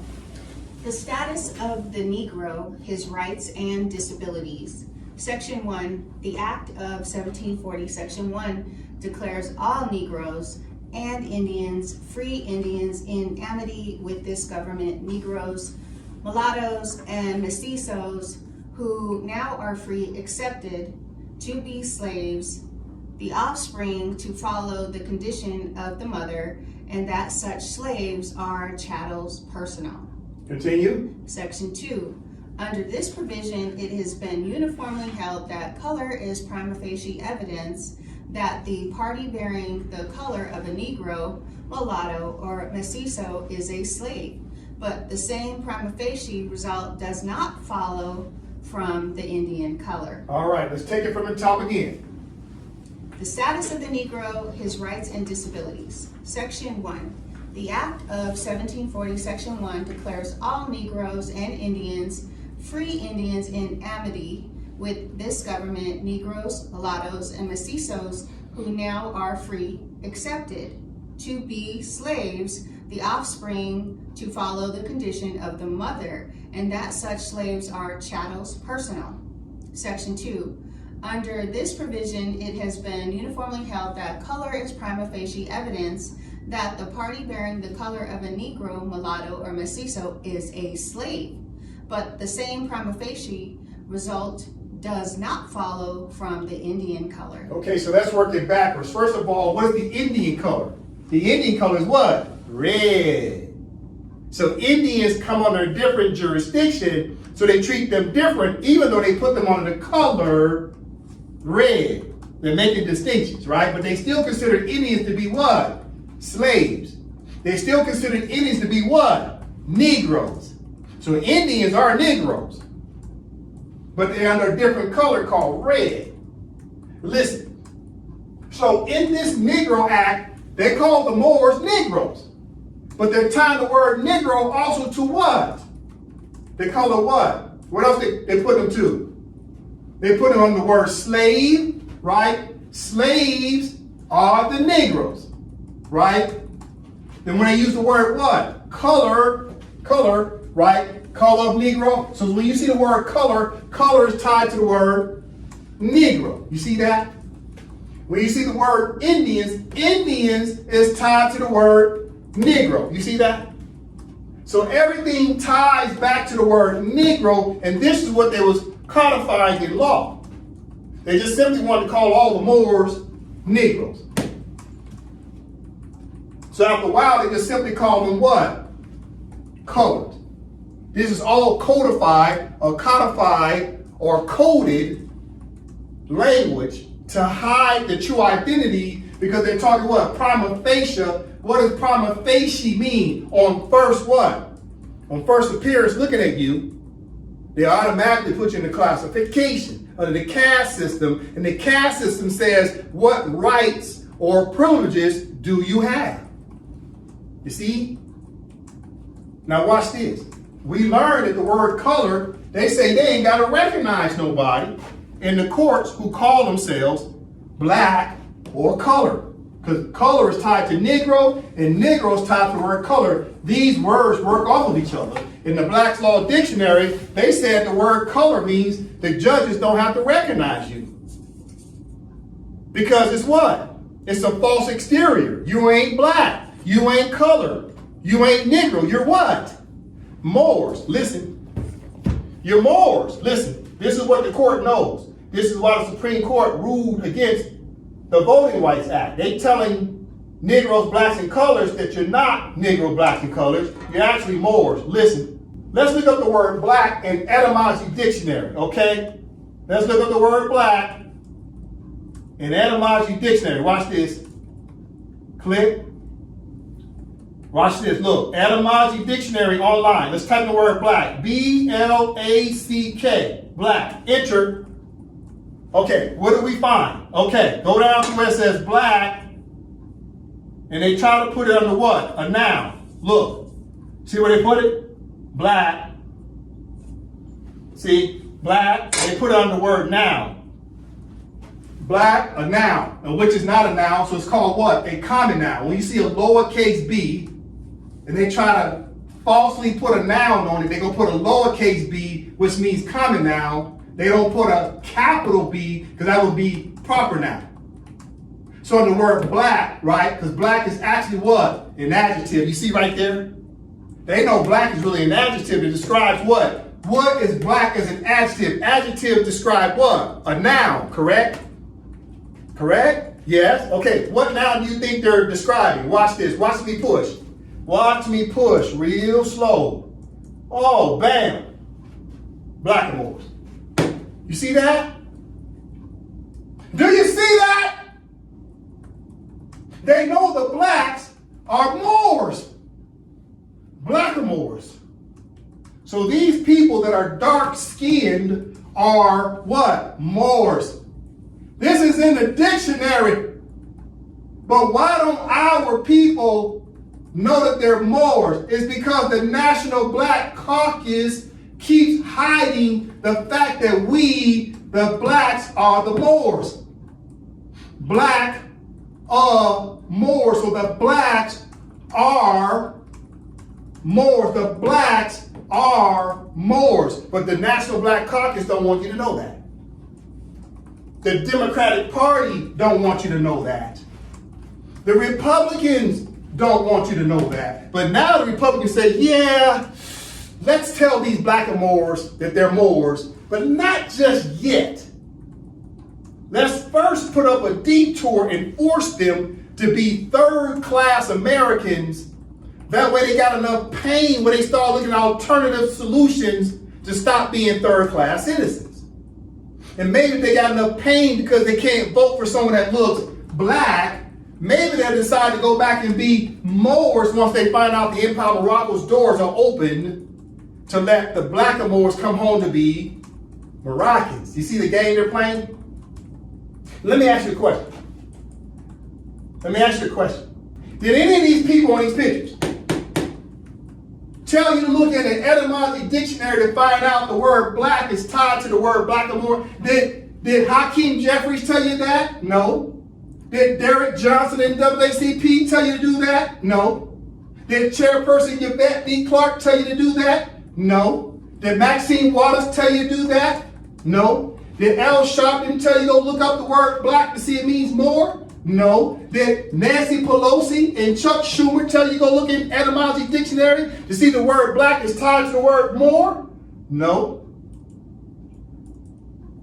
So you have to ask yourself, why is everybody hiding the fact that the dictionary said these blacks, whether it's a noun or the blacks, whether it's an adjective, are all black Moors? You see what I'm saying? But everybody right now is blaming who? Look at the board. Everybody right now is blaming the United States Supreme Court. Because they say the United States Supreme Court is racist, but the judges, the conservative judges, are applying the definition. Saying what? There's no such thing as black people because all black people are what? Moors. That's the proper noun. Listen, watch. Now I'm going to click on blackamoor. I'm going to click on blackamoor. Bam. Watch this. What's blackamoor? Okay. Blacks. I clicked on blackamoor. You see what popped up? It still took me back to the word. I clicked on blackamoor. You see that? Entries linking to blackamoor. It took me right back to black. You see that? Watch this. So as soon as I click on blackamoor, look, I clicked on blackamoor. Who said the blackamoors are? Nova, can you read the definition of blackamoor in the etymology dictionary? Can you read that for me? I'm listening. Blackamoor is a noun, dark-skinned person, black-skinned African, 1540s from black, adjective, plus more with connecting element. Read it again. Blackamoor is a noun. Pause. Read it again. Blackamoor is a noun. Pause. So the noun is a person, place, or thing, correct? Mm-hmm. So the blackamoors, that's a noun. Okay, definition again. Dark-skinned person, black-skinned African, 1540s from black, adjective, plus more with connecting element. So the blackamoors are the Africans, right?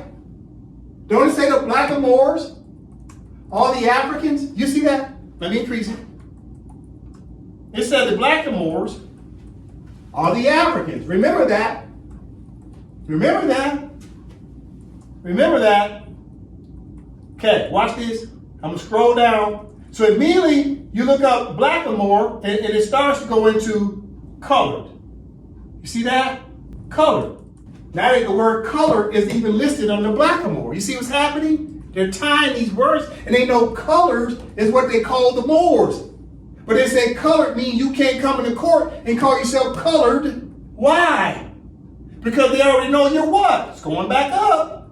Because they know you're truly what? A blackamoor. You see that? They know you're really a what? You're what? The blacks are Moors. You see this? This is what the courts know about you, and nobody's telling you the truth. Listen, Let's look up the definition of Negro. Negro in Etymology Dictionary, N-E-G-R-O. This is what nobody's telling our people. You're not telling our people the truth. It's time to tell our people the truth. Negro. Once again, the Negroes are the black-skinned people. Negroes are the black-skinned people that have the Negro Act. But let's go through it quicker. So who are the Negroes? On the definition of Negro? Blacks. And who are the blacks on the definition of Negro? Who are they? Moors. You see that? So the Moors, the blacks are Moors. The African Americans are Moors. And Negroes are Moors. Blacks are Moors, and African Americans are Moors. So when you go to the Supreme Court and you sitting there telling them you're a Negro, black or colored, they say, no, you're not. You're a what? Moor. You see that? On the definition of Negro? This is too easy. Let me ask you a question. You think Hakeem Jeffries? Talking to you, Hakeem Jeffries, House Minority Leader. Have you told the black people that they're Moors? Jeffrey? No, you haven't. I'm talking to you, Derek Johnson, NAACP. Have you told the black people they're Moors? No, you haven't. I'm talking to you, House Member and Black Caucus Chairperson Yvette D. Clark. Have you told the black people they're Moors? No, you haven't. I'm talking to you, House Representative Maxine Waters of Congress. Have you told the black people they're Moors? No, you haven't. I'm talking to you, President Al Sharpton of the National Action Network and MSNBC. Have you told the black people they're Moors? No, you have not. You're all Stephen Candies working for Candyland. Calvin Candy is Nancy Pelosi. Calvin Candy is Chuck Schumer running a plantation. And all these Stephen Candys work for Nancy Pelosi, Chuck Schumer, and the Democratic Party. And they've all been undermining who? Who they undermine? Listen, there he is, Barack H. Obama. See, I'm going to show you later on in this class, I know it's a long class, but I'm going to show you Barack H. Obama tried to tell you that you're a Moor. I'm going to prove it today. I don't care if this class ends up being 4 hours. I don't care. We're going to talk today, because I'm sick and tired of black people blaming white people, but the reality is both black people and white people have been lying to the field Negro. Listen, now let's look at the word naturalization, okay? I got to show the Moors what naturalization means. This is Black's Law Dictionary. Okay? Black's Law Dictionary will tell you what naturalization means under the 14th Amendment. Nova from the top. Naturalization, the act of adopting a foreigner and clothing him with the privileges of native citizen. Pause, read it again. Naturalization, the act of adopting a foreigner and clothing him with the privileges of native citizen. So when you get naturalized, you get adopted. And when you get adopted, you're exercising what? Privileges, not rights. You get privileges and not rights. You see now why the Supreme Court could take away your voting rights, because it never was a right. It was simply a privilege that gave you rights for a limited amount of time, because the United States of America was waiting on the Empire of Morocco to declare its independence. That way all the adopted black Moors can now be taken, their privileges can be taken away, because now the black Moors can go home and get rights under the jurisdiction of the Empire of Morocco. So that's naturalization, okay? Now let's read the 14th Amendment. Okay, 14th Amendment, watch this, black people. This is what the National Association, Black Association is not going to tell you. Okay, Nova, let's read the 14th Amendment, Section 1. I'm listening. All persons born or are naturalized in the United States. Pause. Read again. Section 1. All persons born or naturalized in the United States. Pause. So 14th Amendment was written for who? Negroes. So all the Negroes were what? Naturalized. And doesn't naturalize means adopted? It doesn't adopted mean privileges? And this is why the Supreme Court took away your privileges. They tell you to go home. Read it again, though, from the top. 14th Amendment, Section 1. All persons born or naturalized in the United States and subject to the jurisdiction thereof are citizens of the United States and of the state wherein they reside. No state shall make or enforce any law which shall abridge the privileges or immunities of citizens of the United States, nor shall any state deprive any person of life, liberty, or property without due process of law, nor deny to any person within its jurisdiction the equal protection of the laws. Okay, so the 14th Amendment was about putting adopted Moors under protections of the laws of the United States of America. So they adopted the Moors temporarily. They adopted the Moors temporarily. And while the Moors were adopted, they put you in a caste system called Negro, Black, and Colored. But they knew that Negro, Black, and Colored was not recognized by the judges. If you didn't walk into the courtroom and simply say you're just American, then you didn't have nothing coming. But the reality was the judges also know the true Americans, the aboriginal Americans under the jurisdiction of the United States of America after the year 1789 are only free white persons. And no other race or other people can be free white persons other than people with European prima facie. The judges all know this. So in the 14th Amendment, you're naturalized. Naturalized means adopted. Adopted means you got privileges. And the Supreme Court took away your privileges because they trying to tell you, go pledge your allegiance to Empire of Morocco and get all the rights you want under the jurisdiction of Empire of Morocco. Listen, let's look up the word freedman. All right, let's look up freedman. We got to look this up before we talk about Barack H. Obama. We're going to talk about Barack H. Obama today because I know you love him. But you don't care nothing about him because you didn't listen to him. Yeah, when he was president, he tried to tell you more and you didn't want to hear it. Yeah, you didn't want to hear it when he tried to tell you you're more. Okay, no from the top. Freed man. One more time. Freed man. Freedman, one word. No from the top. Freedman.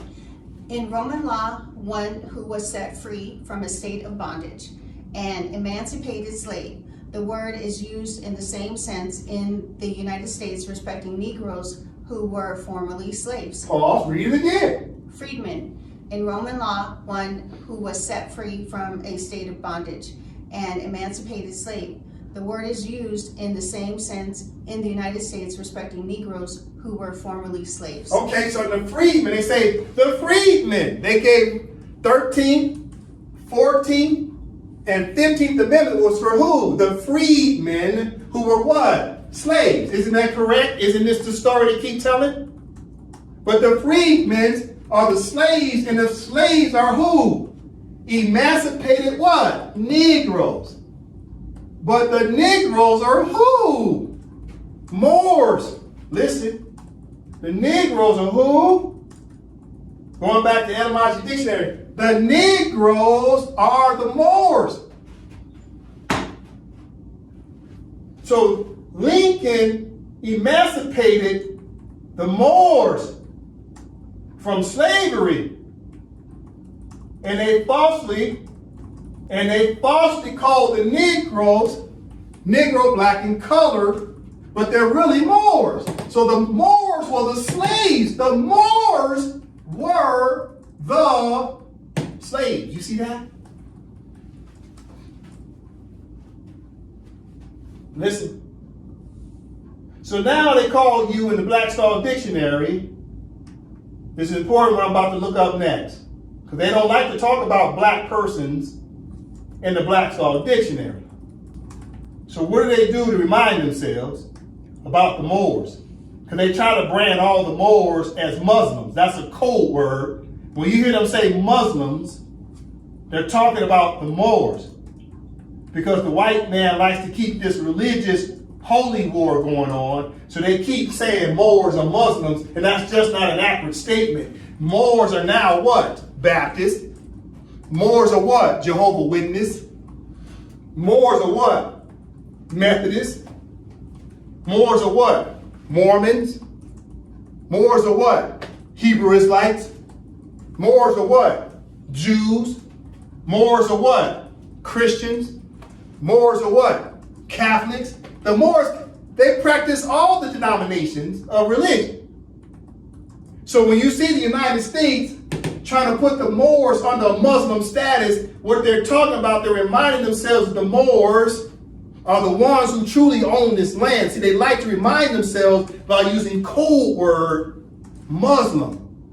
So when you hear them say Muslim, Muslim, Muslim, they're talking about the Moors. That's code word for Moor, but they don't like to say Moor, so they say Muslim. You got to understand what I'm saying. So in the Black's Law Dictionary, they listed the blacks as Muslims, but the blacks aren't Muslims.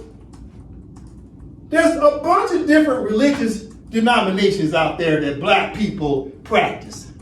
So you know they're being disingenuous, i.e. they're lying when they keep applying the word Muslim to blacks, and that's not true. Black people are spiritual people because blacks used to be Moors, and the Moors are the ones who created astrology and cosmology. The Moors created spirituality. Then the Europeans and the Arabs came in and called it religion, and they put in all these different religious sects and the denominations to create separation amongst the people. But the Moors practiced spirituality of nature's law. And then the settlers and the conquerors came in and turned spirituality into religion, and they split all the Moors up into these different denominations because they know the Moors' true power is in unity of spirituality. Listen. So now Black's Law Dictionary has codified under this code word Black Muslim. Number from the top. Black Muslim, an organization of American Negroes founded in Detroit in 1930 by an American Negro calling himself Muhammad Elijah. To the traditional Quran, the founders added the doctrine of black supremacy and proclaimed the desirability of maintaining or regaining the purity of the black race. Pause, read it again. Black Muslim, an organization of American Negroes founded in Detroit in 1930 by an American Negro calling himself Muhammad Elijah. To the traditional Quran, the founders added the doctrine of black supremacy and proclaimed the desirability of maintaining or regaining the purity of the black race. Okay, so why did the Europeans decide to put this in Black's Law Dictionary? Well, one of the clues is this date, 1930. What happened in 1930? The FBI, through COINTELPRO operations, they took over the movement. So what happened is in 1929, you see this 1930? In 1929, they assassinated Noble Drew Ali because Noble Drew Ali had the audacity to say that the people are not Negroes, blacks, and colors.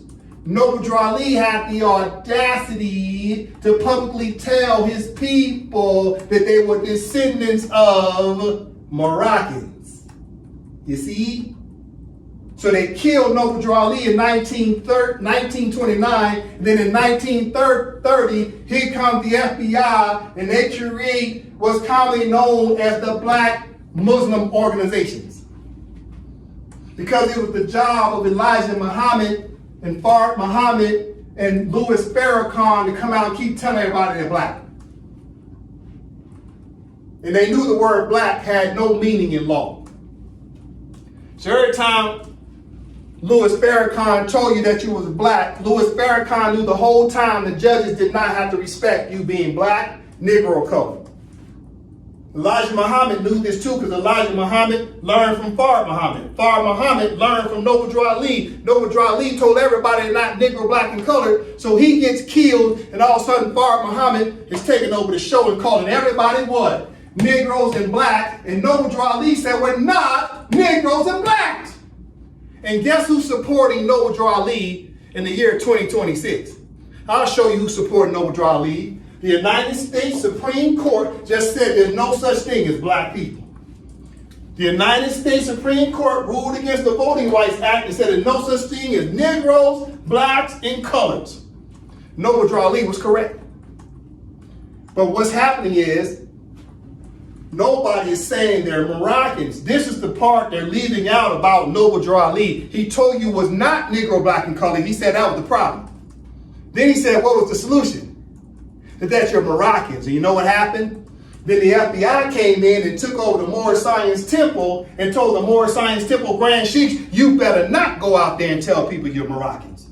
You better tell them you're Americans. And that's what happened. We got sold out by the Moorish Science Temple because the FBI did the same thing to the Moorish Science Temple that they did to what? The Organization of American Negroes, commonly known as the Nation of Islam. The FBI came in and punked everybody. So the Nation of Islam called us Negro, black, and colored. And the Moorish Americans said we was Americans. And both of these groups are lying to the people. We're Moroccans. Listen. So why is this important to know? When I get ready to talk about, let me show you an image. It's very important what I'm showing you right now. Very important. Pay attention. Very important. When I go back to this image, we're going to listen to about, 5 minutes, maximum 5 minutes of Barack H. Obama is going to talk about the Moors in Cairo, Egypt back in 2009. He got elected in 2008. He took his office in 2009. During the housing market crash and the banking industry crash, he still took the time to go to Cairo, Egypt to talk about the Moors. Because he knew that was the most important thing he really wanted to talk about, even though the United States was spiraling out of control and losing 700,000 jobs per month. Good brother Barack H. Obama still wanted to go to Cairo, Egypt, to tell the whole world that the Moors are still colonized and that the Moors have treaty rights. He did that in 2009. But he had to use coded language. What word do you think he kept talking about in his speech in 2009? Listen, what word do you think he kept using? He kept talking about what? The Muslims. He gonna say Muslim, Muslim, Muslim, Muslim over and over again. Why? Because he's talking in code based upon the Black's Law Dictionary, that he's talking about these Muslims who are the blacks. And the blacks are now also called Negroes, right? And talking about the black race. But we found out that Negroes, blacks, and coloreds are who? So when you hear Barack H. Obama keep using the Muslim word, who is he really talking about? He's talking about who? He's talking about the Negroes, the blacks, and these African Americans are actually the Moors, but he's using coded language. Going back, he's using what? What is he using? Barack H. Obama was using what? We're going to listen to the video. Just give me time. I'm building up. Please be patient with me. What was Barack H. Obama using in his 2009 Egyptian speech? He kept saying Muslims. But what was he doing? Nova? Coded language used in law, judgment speeches, and books to describe Moroccans, i.e. Moors, of the Empire of Morocco. So what's this word right here? Black Muslim. What is it again? Black Muslim. So black Muslim is what Barack H. Obama kept saying Muslim, but he's really talking about the Moors. You got to understand this because he's using the Black's Law Dictionary definition of Muslims, and he knows the word Muslim is tied to the blacks. And the blacks are tied to Negroes. And Negroes are tied to who? Moors. You see? Listen. Okay. Watch this. So now let's talk about another federal statute. Let's talk about the 1870 Naturalization Act that the United States Congress, meaning the Senate and House of Representatives, after they naturalized the Moors in 1868, 14th Amendment, then in 1870, they went back and repealed the Naturalization Act that at first recognized white people only as being the Americans. Now they went back and did what? They amended the Naturalization Act in 1870 and added who as a part of being a citizen of the United States. Okay, Noah from the top in yellow. 41st Congress, Session 2, Chapter 252, 253, 254, 1870. All right, so we're going to jump down to Chapter 2, Section 254. Listen. In yellow. Chapter 254, an act to amend the naturalization laws and to punish crimes against the same and for other purposes. Pause, read again. Chapter 254, an act to amend the naturalization laws and to punish crimes against the same and for other purposes. All right, so now we're going to jump down to Section 7. Watch how slow I'm moving. Moving slow. I'm moving slow. Watch this. Section 7 now made the Moors citizens, but look what word they're using. They don't say more.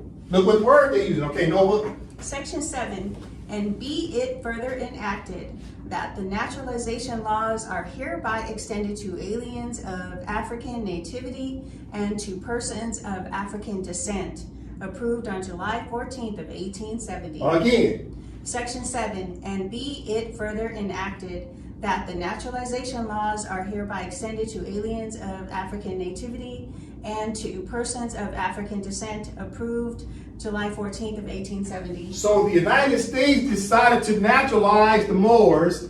Naturalization means what? Adopted. But it's adopted privilege status that the Moors could be Americans temporarily. Listen. So Section 7 says, and be it further enacted that the naturalization laws are hereby extended to aliens of African nativity and to persons of African descent. So all the Moors who were naturalized back in the 1800s, their children automatically became Americans by birth because the naturalization was extended even to the children of the Africans. Now, who are the Africans? Okay, let's go back to etymology dictionary, shall we? Who are the Africans? Who are the Africans? Under the definition of Negro in the etymology dictionary, it says the African who are now Americans are what? Moors. You see that? The Africans who are now naturalized Americans are actually the Moors. But these Africans in federal statute are also called blacks. These Africans in the 1870 Naturalization Act are also what? Negroes. You see that? So the Africans are now Americans, but they call them Negroes and blacks and colors, but they're actually Moors. You see this? You see how easy this is? So when the Supreme Court, look, the United States Supreme Court, when they ruled against the Voting Rights Act, what they understood is that when you go back now to a federal statute of 1870 that talked about the adoption of the Moors, they know the Moors are naturalized, and naturalization is a privilege.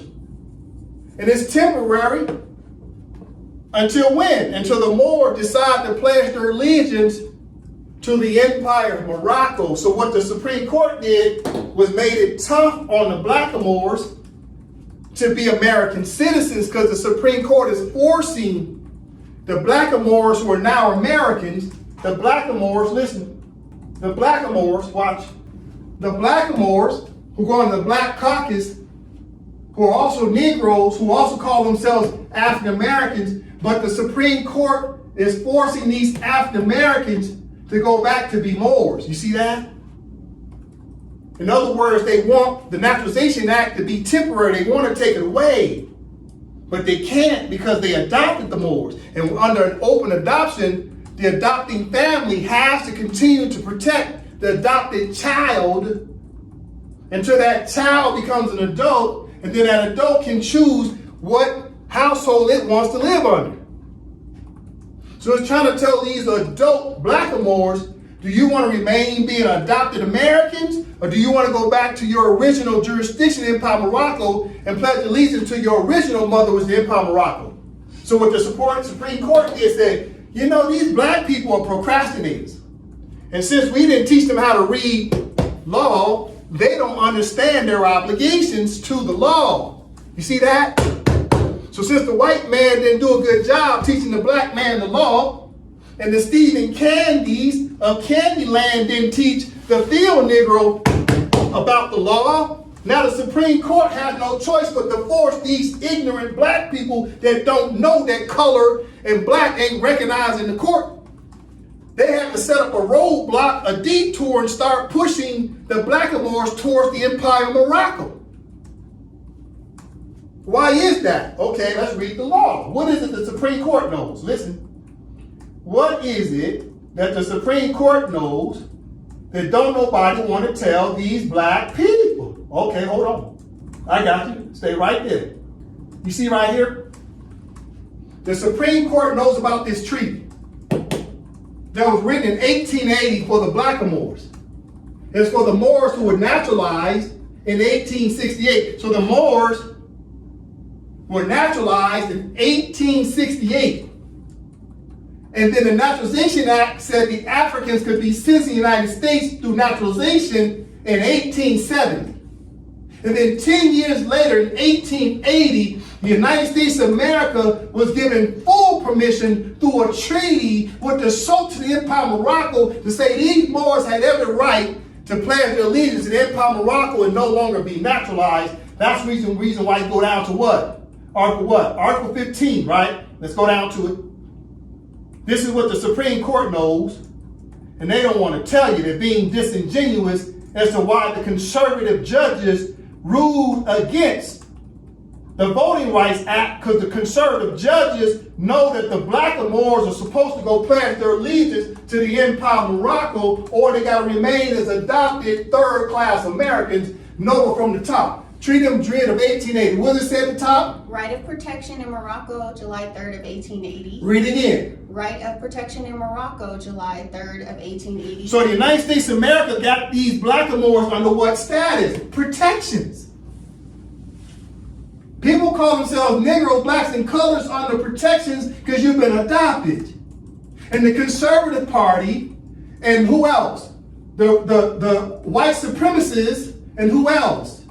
The capitalist regime, they don't want to protect you no more. They don't want to adopt you no more. They don't want to look out for you no more. They don't want you to be Americans no more. They want you to follow the treaty language. What does the treaty language say that black people are supposed to be doing? Know it from the top.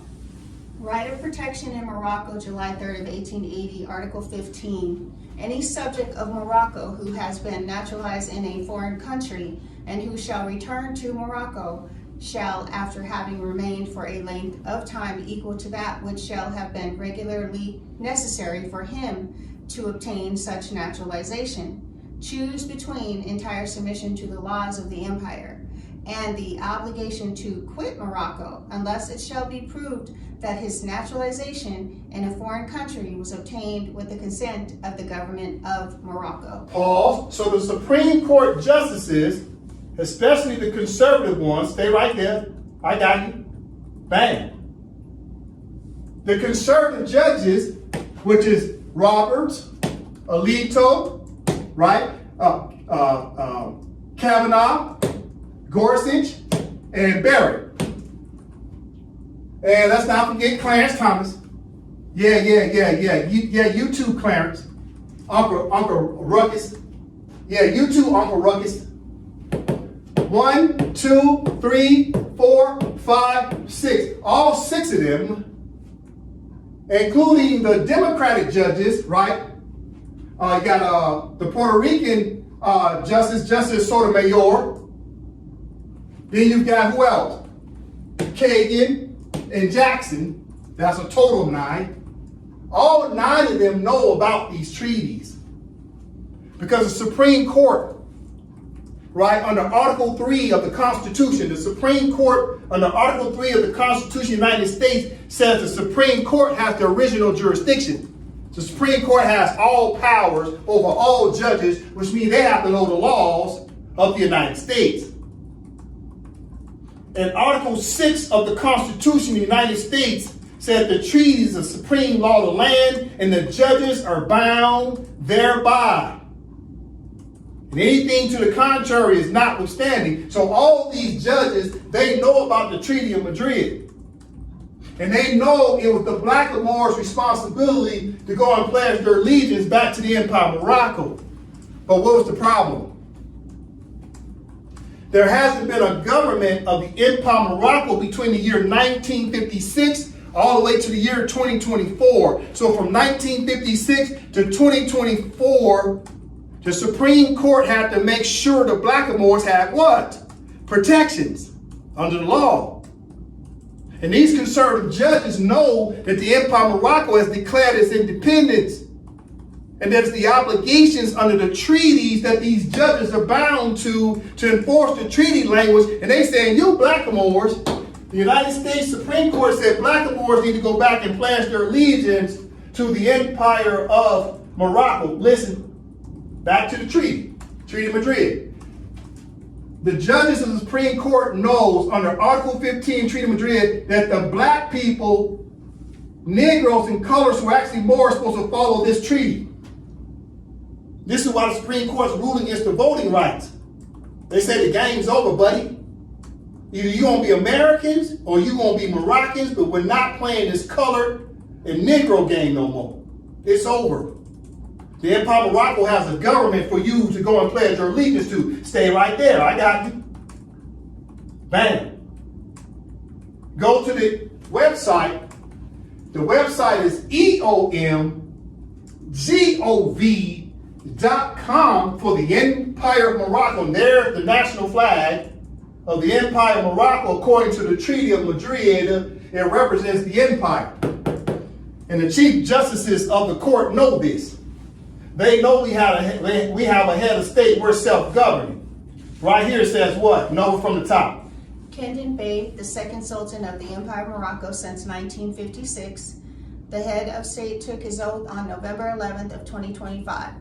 I, Kendon Bey, do solemnly affirm that I will faithfully execute the office of the Sultan of the Empire of Morocco and will, to the best of my ability, preserve, protect, and defend the Constitution of the Empire of Morocco. And there's the Sultan of the Empire of Morocco. And the judges of the Supreme Court are fully aware of this. Now, as I start to move in the second part of my class, I'm going to talk about what's on the board. That the chief justices are being what? Disingenuous because they did not tell the people the full truth as to why they ruled the way they ruled.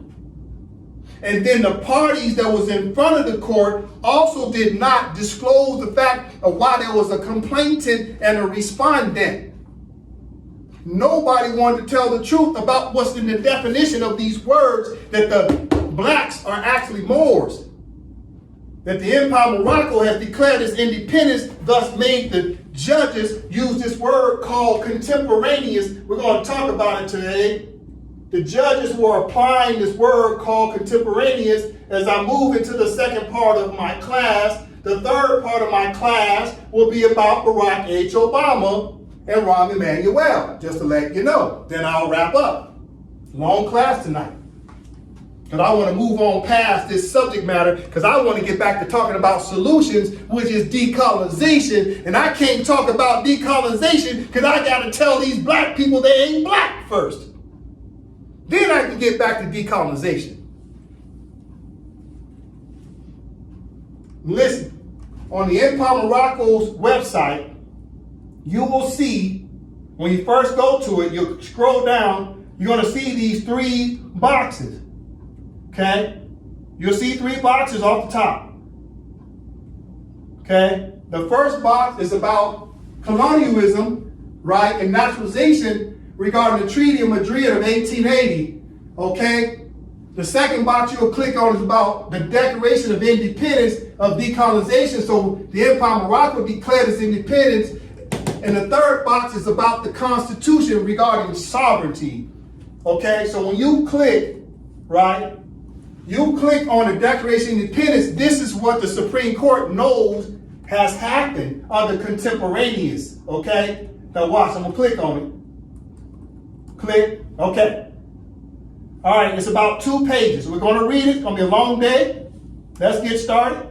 We got to read. We got to understand. While the Supreme Court ruled against the Voting Rights Act, you must understand what's happening. The Supreme Court is being disingenuous, not telling you the full truth as to what's happening in time. Let me say it again.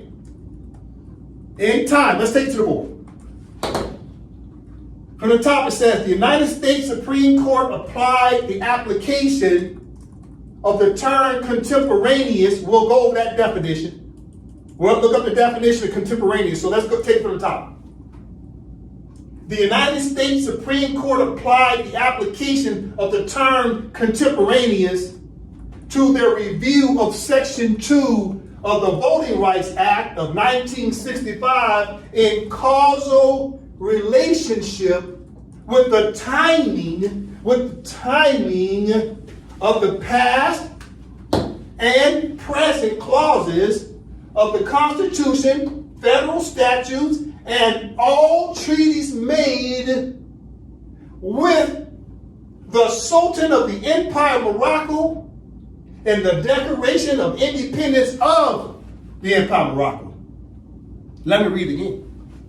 The United States Supreme Court applied the application of the term contemporaneous to their review of Section 2 of the Voting Rights Act of 1965 in causal relationship with the timing of the past and present clauses of the Constitution, federal statutes, and all treaties made with the Sultan of the Empire of Morocco and the Declaration of the Independence of the Empire of Morocco. In other words, the Supreme Court was looking at the United States Constitution of the 14th Amendment, and they were looking at the Constitution of the 6th, Article 6, with the Supremacy Clause about enforcing treaties. They looked at the federal statute. What's the federal statute? The Voting Rights Act is the federal statute, Section 2. And they looked at all the treaties made, such as the Treaty of Peace and Friendship between the Empire of Morocco and the United States of America. They looked at the Treaty of Madrid of 1880 between the Empire of Morocco and the United States of America. They looked at the Treaty of the Act of Algeciras of 1906 with the United States of America. They looked at the Declaration of Independence that the Empire of Morocco has declared its independence so that Moors can come home and choose between the entire submission to the laws of the empire. So the United States Supreme Court was applying this word called contemporaneous, okay? Now first we're going to read the Declaration of Independence out loud so that black people will know what's up. It's time for you to come home because the white man knows your obligations. He's taking away your voting rights because he don't want you to be Americans no more. You got to pay attention. Okay, so what happened on May 13, 2024? Okay, Noah, from the top. Declaration of Independence of the Empire of Morocco. Let it be known on this day of May 13th of 2024 that I, the duly elected Sultan, hereby declare the sovereign independence of the Empire of Morocco. Whereas the complete national territory of the empire shall be decolonized through varying stages of advancement without any interruption. The Moorish Empire shall be entitled to enjoy an autonomous political status as an external state under the sovereign authority of the office of the Sultan, affirming that colonial administrations throughout the Empire of Morocco shall no longer have treaty power, legislative power, or extraterritorial jurisdiction over the Sharifian Empire and its Moroccan nationals without the express permission of the Sultan. Recalling that the Multilateral Act of Algeciras International Conference of April 7, 1906, recognized and affirmed the power of authority of the Sultan throughout the Empire of Morocco, whereas the signatory powers consented by ratification to the triple principle of the sovereign independence of His Majesty the Sultan, the integrity of his domains, and economic liberty without any inequality. Therefore, the Act of Algeciras shall continue to be the supreme law of the land throughout the Moorish Empire to settle any territorial or sovereign disputes.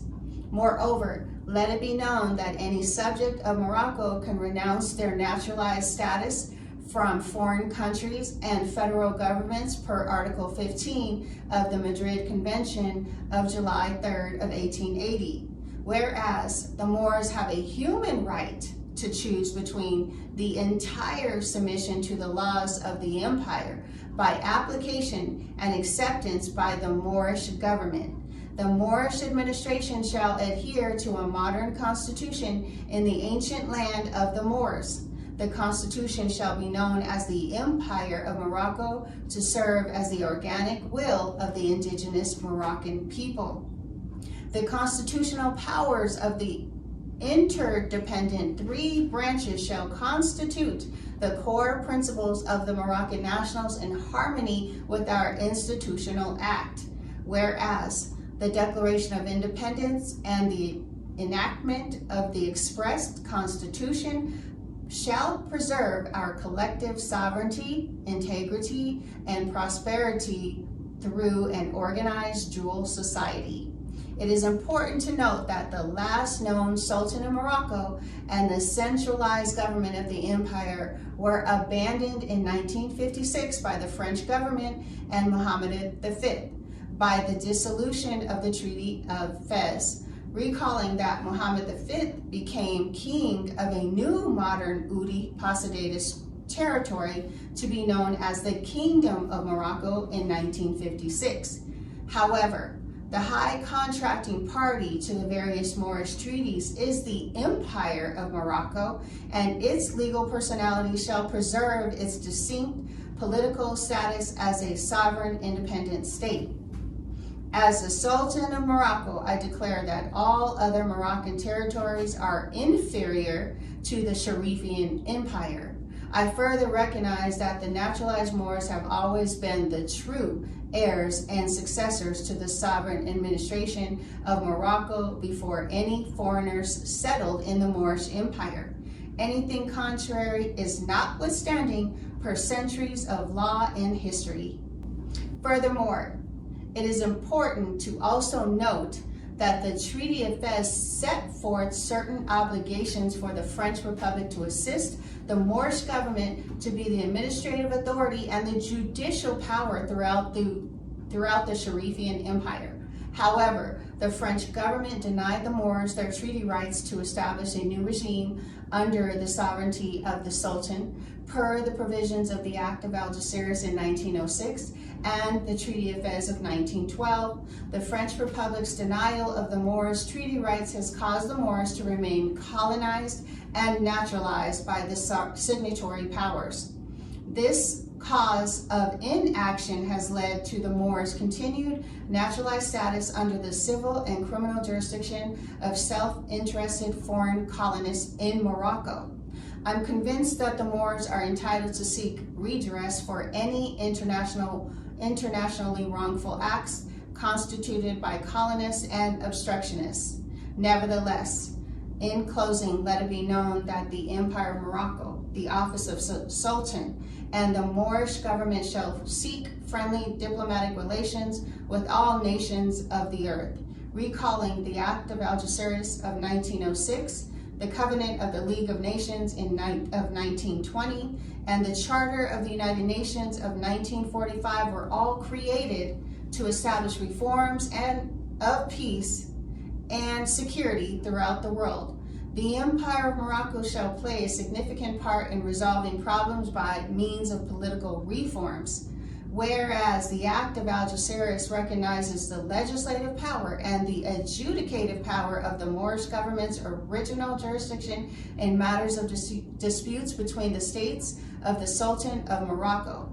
However, any high contracting party that has renounced their signature shall remain bound to Moroccan law and the customs of international law.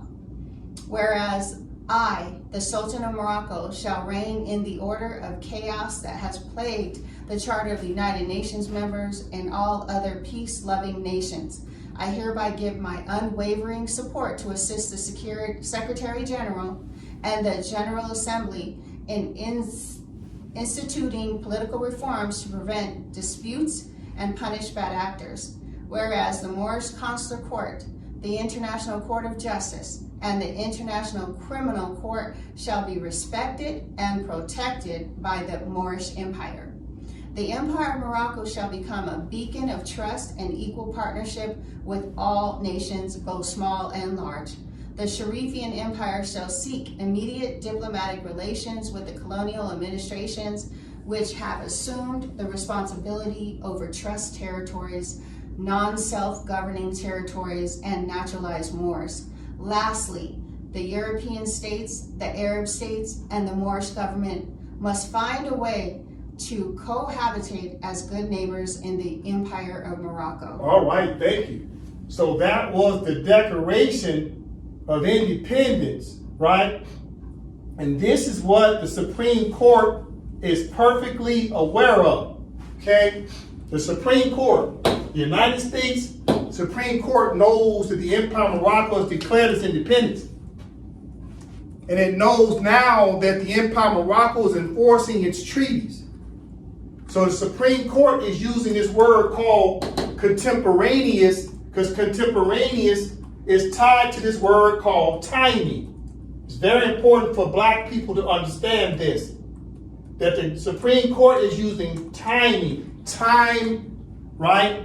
It's the time right now based upon what? The past. So the Supreme Court was looking at the past treaties based upon its dates.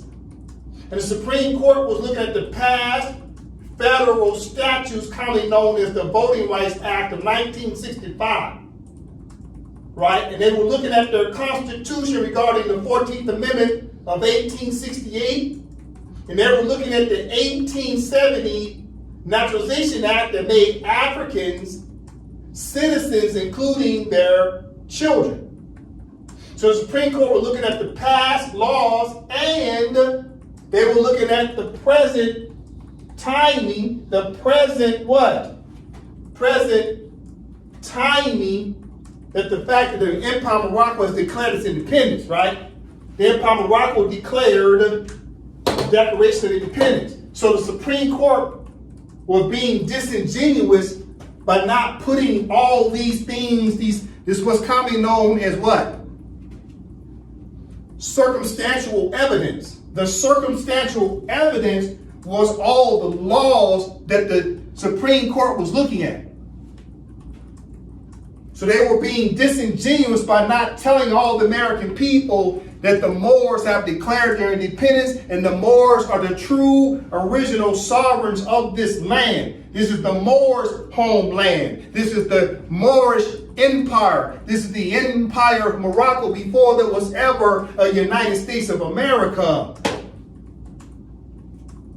So the Supreme Court, who's controlled by their handlers, which is the rich Republicans, they didn't really want the Supreme Court to start talking about the fact the Moors have declared their independence.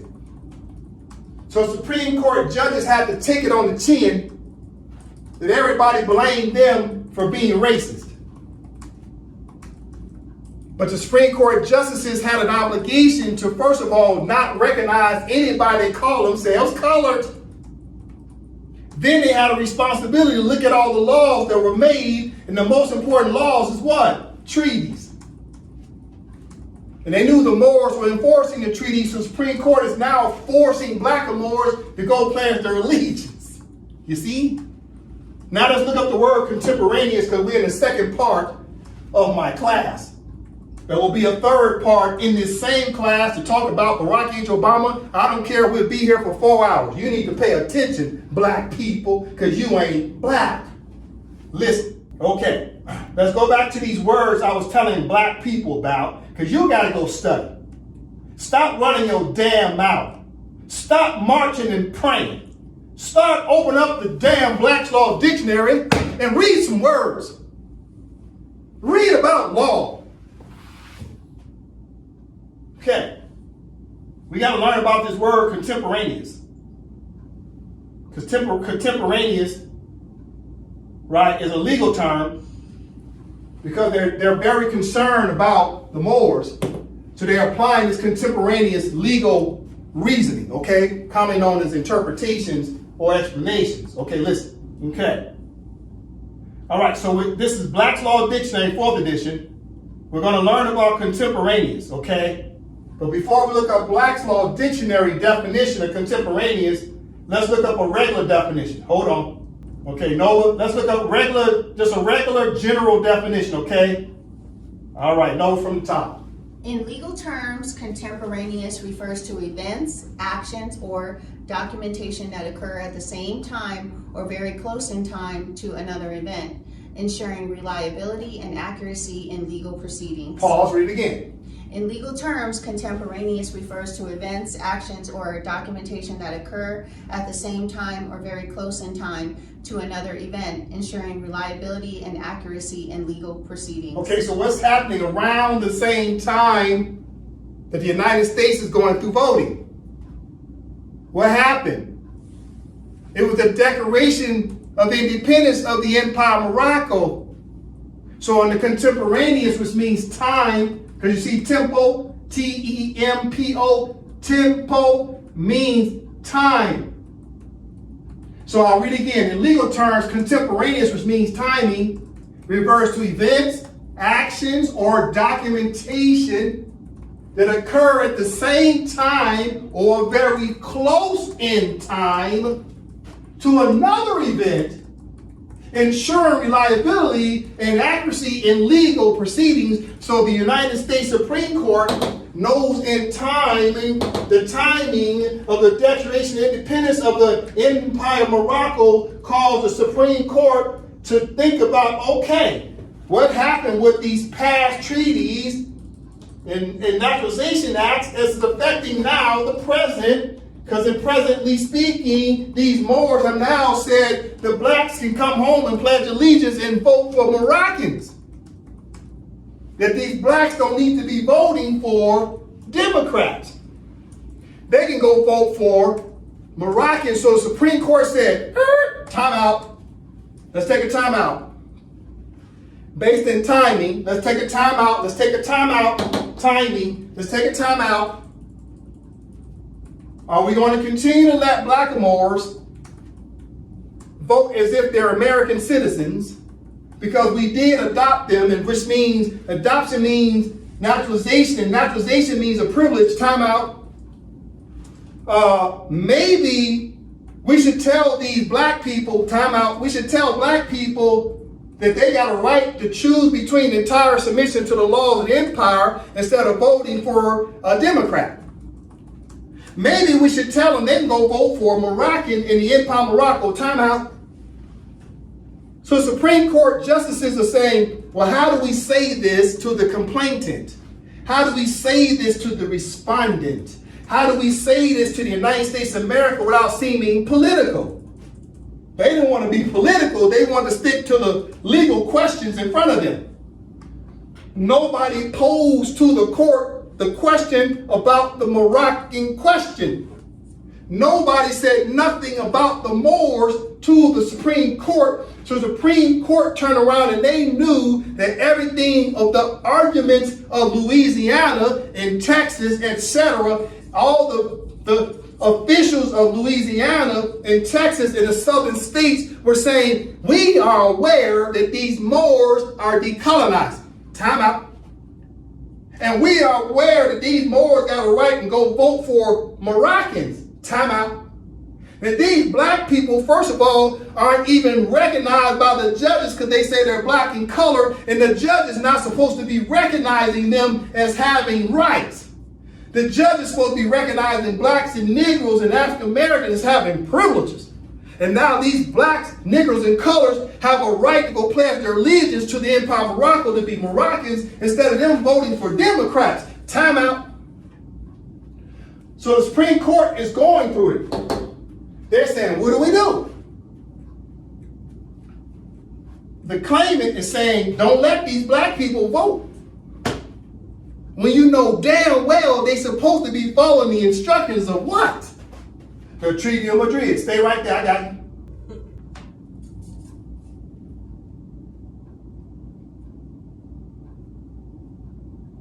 So the Republican Party, what I got up here, Treaty of Madrid, Article 15, paragraph 1. The Republican Party is telling the Supreme Court, hey, Supreme Court, These black people are supposed to go pledge their allegiance to the Empire of Morocco because they've been naturalized, and now the Empire of Morocco, see right there, the empire has a government again. So we don't care nothing about them wanting to be Democrats. We care about them supposed to go follow this treaty language and go pledge their allegiance. And they'll never do it if the Supreme Court keeps letting them enforce the Voting Rights Act to be black Democrats instead of simply just being Americans. So if these black people want to be Americans, they need to shut the hell up and just be Americans, or they need to go pledge their allegiance to be Moroccans. Choose one, American or Moroccan, but we're done with the crayons. That's what's happening. So everybody blaming the Supreme Court of being racist. And they were not being racist. They were enforcing the laws under the timing of contemporaneous. Listen, let's keep looking up the definition of contemporaneous. Hold on, I got you. From the top, no. In legal terms, contemporaneous refers to events, actions, or documentation that occur at the same time or very close in time to another event, ensuring reliability and accuracy in legal proceedings. Continue. Definition and key concept. Legally contemporaneous means that something happens simultaneously or nearly simultaneously with another occurrence without a significant time gap between them. This concept is crucial in law because the timing of actions, statements, records can affect their credibility, admissibility, and relevance. For example, in criminal law, the concurrence of a prohibited act and the intent to commit it must exist at the same moment to establish liability. Contemporaneous evidence. Contemporaneous evidence includes records, notes, photographs, or testimonies created immediately after an event. Courts often consider such evidence more reliable because it reduces the risk of memory distortion or manipulation. Examples include police reports filed at the scene of an accident, emails or meeting minutes documenting contractual negotiations, medical or behavioral health notes recorded during or shortly after a session. Maintaining contemporaneous documentation is essential for establishing a clear timeline, supporting accountability, and complying with legal or regulatory requirements. Practical applications. Contracts and agreements, documents executed contemporaneously with related agreements can prevent disputes over prior or subsequent oral statements. 2. Tax and financial records. Contemporaneous records support claims for deductions or compliance with reporting requirements. 3. Legal proceedings. Timely objections, notes, or evidence must be contemporaneous to preserve rights for appeal or to establish factual accuracy. Synonyms and related terms. Common synonyms include simultaneous, coeval, coincident, synchronous, and contemporary, though contemporaneous is more often applied in events or documentation rather than people. Summary. In essence, contemporaneous in law emphasizes the importance of timing, ensuring that events, actions, or records are closely aligned with the occurrence they relate to. This principle underpins the reliability of evidence, the enforceability of agreements, and the proper application of legal standards across criminal, civil, and regulatory contexts. All right, thank you very much. So I'm going to read the summary agreement again. Summary. In essence, contemporaneous in law emphasizes the importance of timing, ensuring that events, actions, records are closely aligned with the occurrence they relate to. This principle underpins the reliability of evidence, the enforceability of agreements, and the proper application of legal standards across criminal, civil, and regulatory contexts. So what is the Supreme Court enforcing on the contemporaneous? They know that the Empire of Morocco declared its independence, while simultaneously in the year 2026, there's midterm elections happening. And they say, why let these black people vote as Americans when these black people should really, truly know that they have a right to go vote for Moroccans in the Empire of Morocco. So the court is like, yeah, this is kind of a timing thing. Okay, I tell you what, so the United States Supreme Court said, yes, it's permissible to reset the voting in order to give black people a chance to find out about the Empire of Morocco. Maybe they want to go vote for Moroccans. But what the Supreme Court is saying, no matter what you do, you black Americans, you better not say that you're black, Negro, or colored. Because the Black's Law Dictionary does not allow us to let you create districts that's called black. Because black is not recognized in law. Now, if you say you're American, if you say you're a Democrat, period, of a blue district, that's a different legal argument. You must say that you're American, Democrat of a blue district, but you keep running your behind in the court talking about you a black district. There is no such thing as a black district. The Democratic Party's color is blue. The Republican Party's color is red. But everybody keeps making this a black and white issue, and it's a blue and red issue. So your legal argument should say that the red districts are causing harm to the blue districts if you want to remain being adopted Americans. So Supreme Court used contemporaneous judgment to put a pause on the Voting Rights Act. Listen, Black's Law Dictionary. Let's go back to contemporaneous. This is important because the judges, let's go to the judges. Let's go to the judges. The judges were being disingenuous of the Supreme Court, and they were not telling you they were perplexed on what to do, even though Justice Roberts been plotting for over 30 years to get rid of the Voting Rights Act because he knew all these black people are Moors. He knows all these black people, such as Clarence Thomas, is a Moor. You see what's happening? So Roberts is like, when are we going to tell these black people that they're Moors? Because if we tell these black people like Clarence Thomas and Ketanji Brown Jackson that they're Moors, maybe they go pledge their allegiance to Empire of Morocco and get out of the chairs of the United States of America as officials. Maybe they get out the chairs of the federal, state, and local governments, which will leave it wide open for everyone else that's a white man under the free white person definition of the Naturalization Act of 1870 and the Naturalization Act of 1789. Justice Roberts is pro-white because he knows the definition of federal law recognizes the true Americans as free white persons. The federal statutes do not recognize Clarence Thomas, and the federal statutes do not recognize Ketanji Brown Jackson as being true Americans. You see what's happening? But they won't let Justice Roberts just say that directly. They won't let Alito say that directly. They won't let Kavanaugh and Gorsuch say that directly. They won't let Barrett say that directly.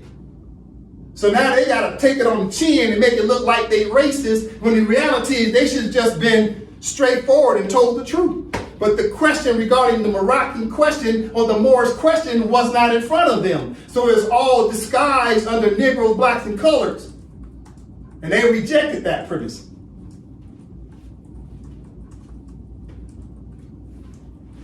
Okay, let's go back to the Black's Law Dictionary, because I know it's a long class. I know you'll watch the whole thing when you have time. Listen. All right, so let's get back to contemporaneous, because you have to understand why the judges did what they did to the Voting Rights Act. Okay, Nova, we're going to look up some Latin words that then are defined in English. Okay, this is Black's Law Dictionary, 4th edition, from the top. Contemporanea, exposito, Latin, contemporaneous exposition or construction, a construction drawn from the time when and the circumstances under which the subject matter to be construed as a statute or custom originated. Pause, read it again.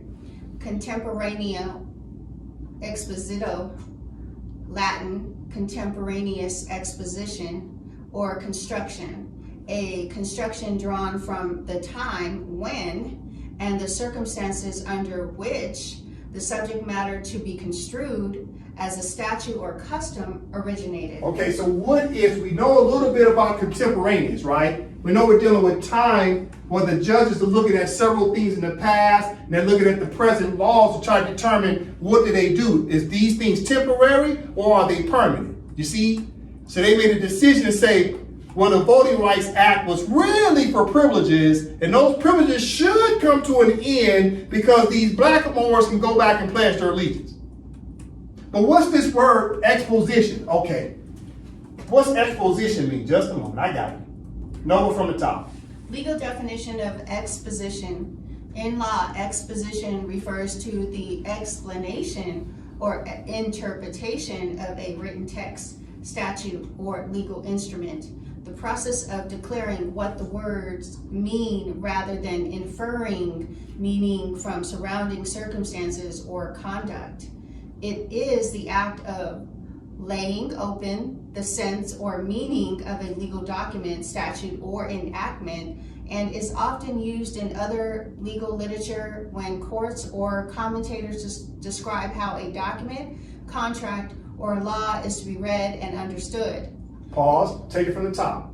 Legal definition of exposition. In law, exposition refers to the explanation or interpretation of a written text, statute, or legal instrument. The process of declaring what the words mean rather than inferring meaning from surrounding circumstances or conduct. It is the act of laying open the sense or meaning of a legal document, statute, or enactment, and is often used in older legal literature when courts or commentators describe how a document, contracted, or law is to be read and understood. So while the Supreme Court is looking at the Voting Rights Act, Section 2, they're applying interpretations. And what the Supreme Court said, we're going to change the interpretation, the legal meaning and context of the Voting Rights Section 2. Supreme Court said they have a right to change it. We're going to learn why in just a moment. It's under contemporaneous. This is why I'm taking over this word. You're going to find out the judges can change the definitions and meanings of statutes. Okay? All right. Key points. Key points. Core meaning. Clarifying the immediate, literal meaning of words in a legal text. Distinction from related terms. Exposition focuses on the direct textual meaning. Construction may involve drawing legal inferences beyond the text. Interpretation often resolves ambiguity in the text. Pause. Read this part right here again. Interpretation often resolves ambiguity in the text. So what's the ambiguity in the text of the Voting Rights Act? They keep talking about race and color. That's the ambiguity. And the judges say under the Black's Law Dictionary, they don't have to recognize color and race. That's what created the ambiguity for them to say, yeah, this statute of the Voting Rights Act is for coloreds and blacks, and the judges are not bound to know who coloreds and blacks are. Therefore, it became ambiguity. They said, but what they really are is Americans, right? Aren't they citizens of the United States? Okay, then stop telling yourself you're black. You're just a citizen of the United States who needs to be in a blue district as a Democrat, period. But stop talking about you're black. So this word right here, interpretation, often resolves ambiguity in the text. So the judges used interpretation to get rid of the ambiguity because there's no such things as blacks and coloreds. You're Moors. Continue. Historical usage, common in 19th century legal treatises, judicial opinion, and statutory commentary. In modern legal writing, the term is rare and may be replaced by interpretation or construction. Context. In contract law, contract exposition can refer to the process of interpreting or applying contractual terms, sometimes under formalist rules that emphasize plain meaning. Example, If a statute is ambiguous, a court might engage in exposition to determine the plain meaning of its language before moving to broader interpretation or construction. In short, in legal terms, exposition is the authoritative explanation of a legal text, meaning focusing on the words themselves rather than the external factors, and is a term of art most often encountered in historical legal sources. So the judges are enforcing what? Words. They're enforcing words of the Black's Law Dictionary. And the Black's Law Dictionary said they don't have to respect anybody or anything that's called colored, Negro, or black. And if the statute was written for people under the banner of color, Negro, or black, then the judges had a right to say that was ambiguity. The judges had a right to change the interpretation of the statute commonly known as the Act for Voting Rights, Section 2. So they say, no, there are no such thing as black people. There's a such thing as white persons, according to federal statute, but there's no such thing as black persons in federal statute. Therefore, there are no what? Black districts.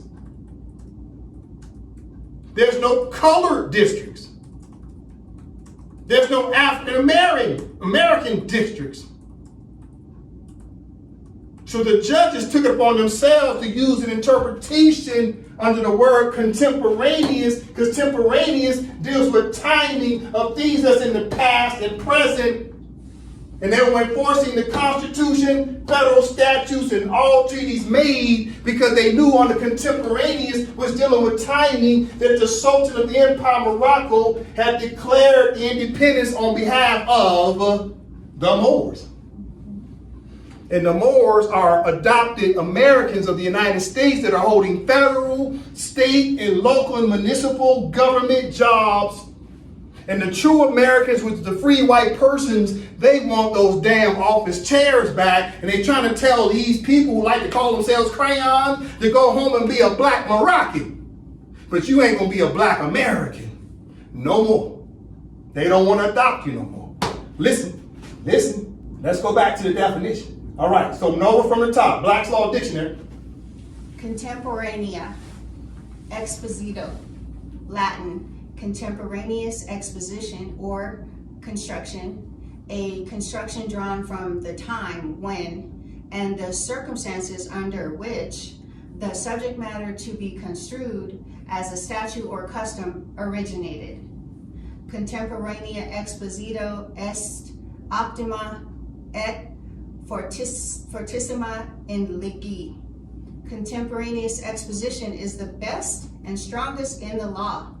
2 Inst 11, a statute is best explained by following the construction put upon it by judges who lived at the time it was made or soon after. Again, from the top, right here.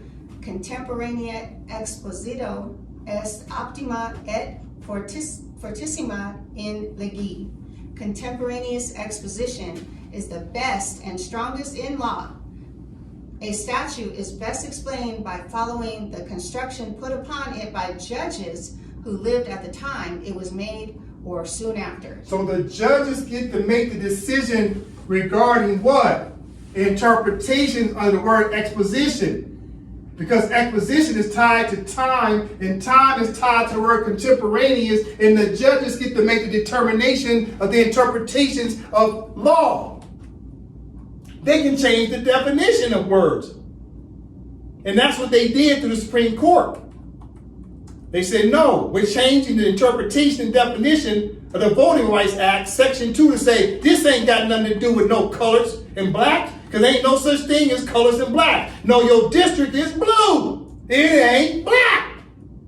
Listen, as I start to close out, I'm going to give the Moors a break. We're going to pick this up in class 189.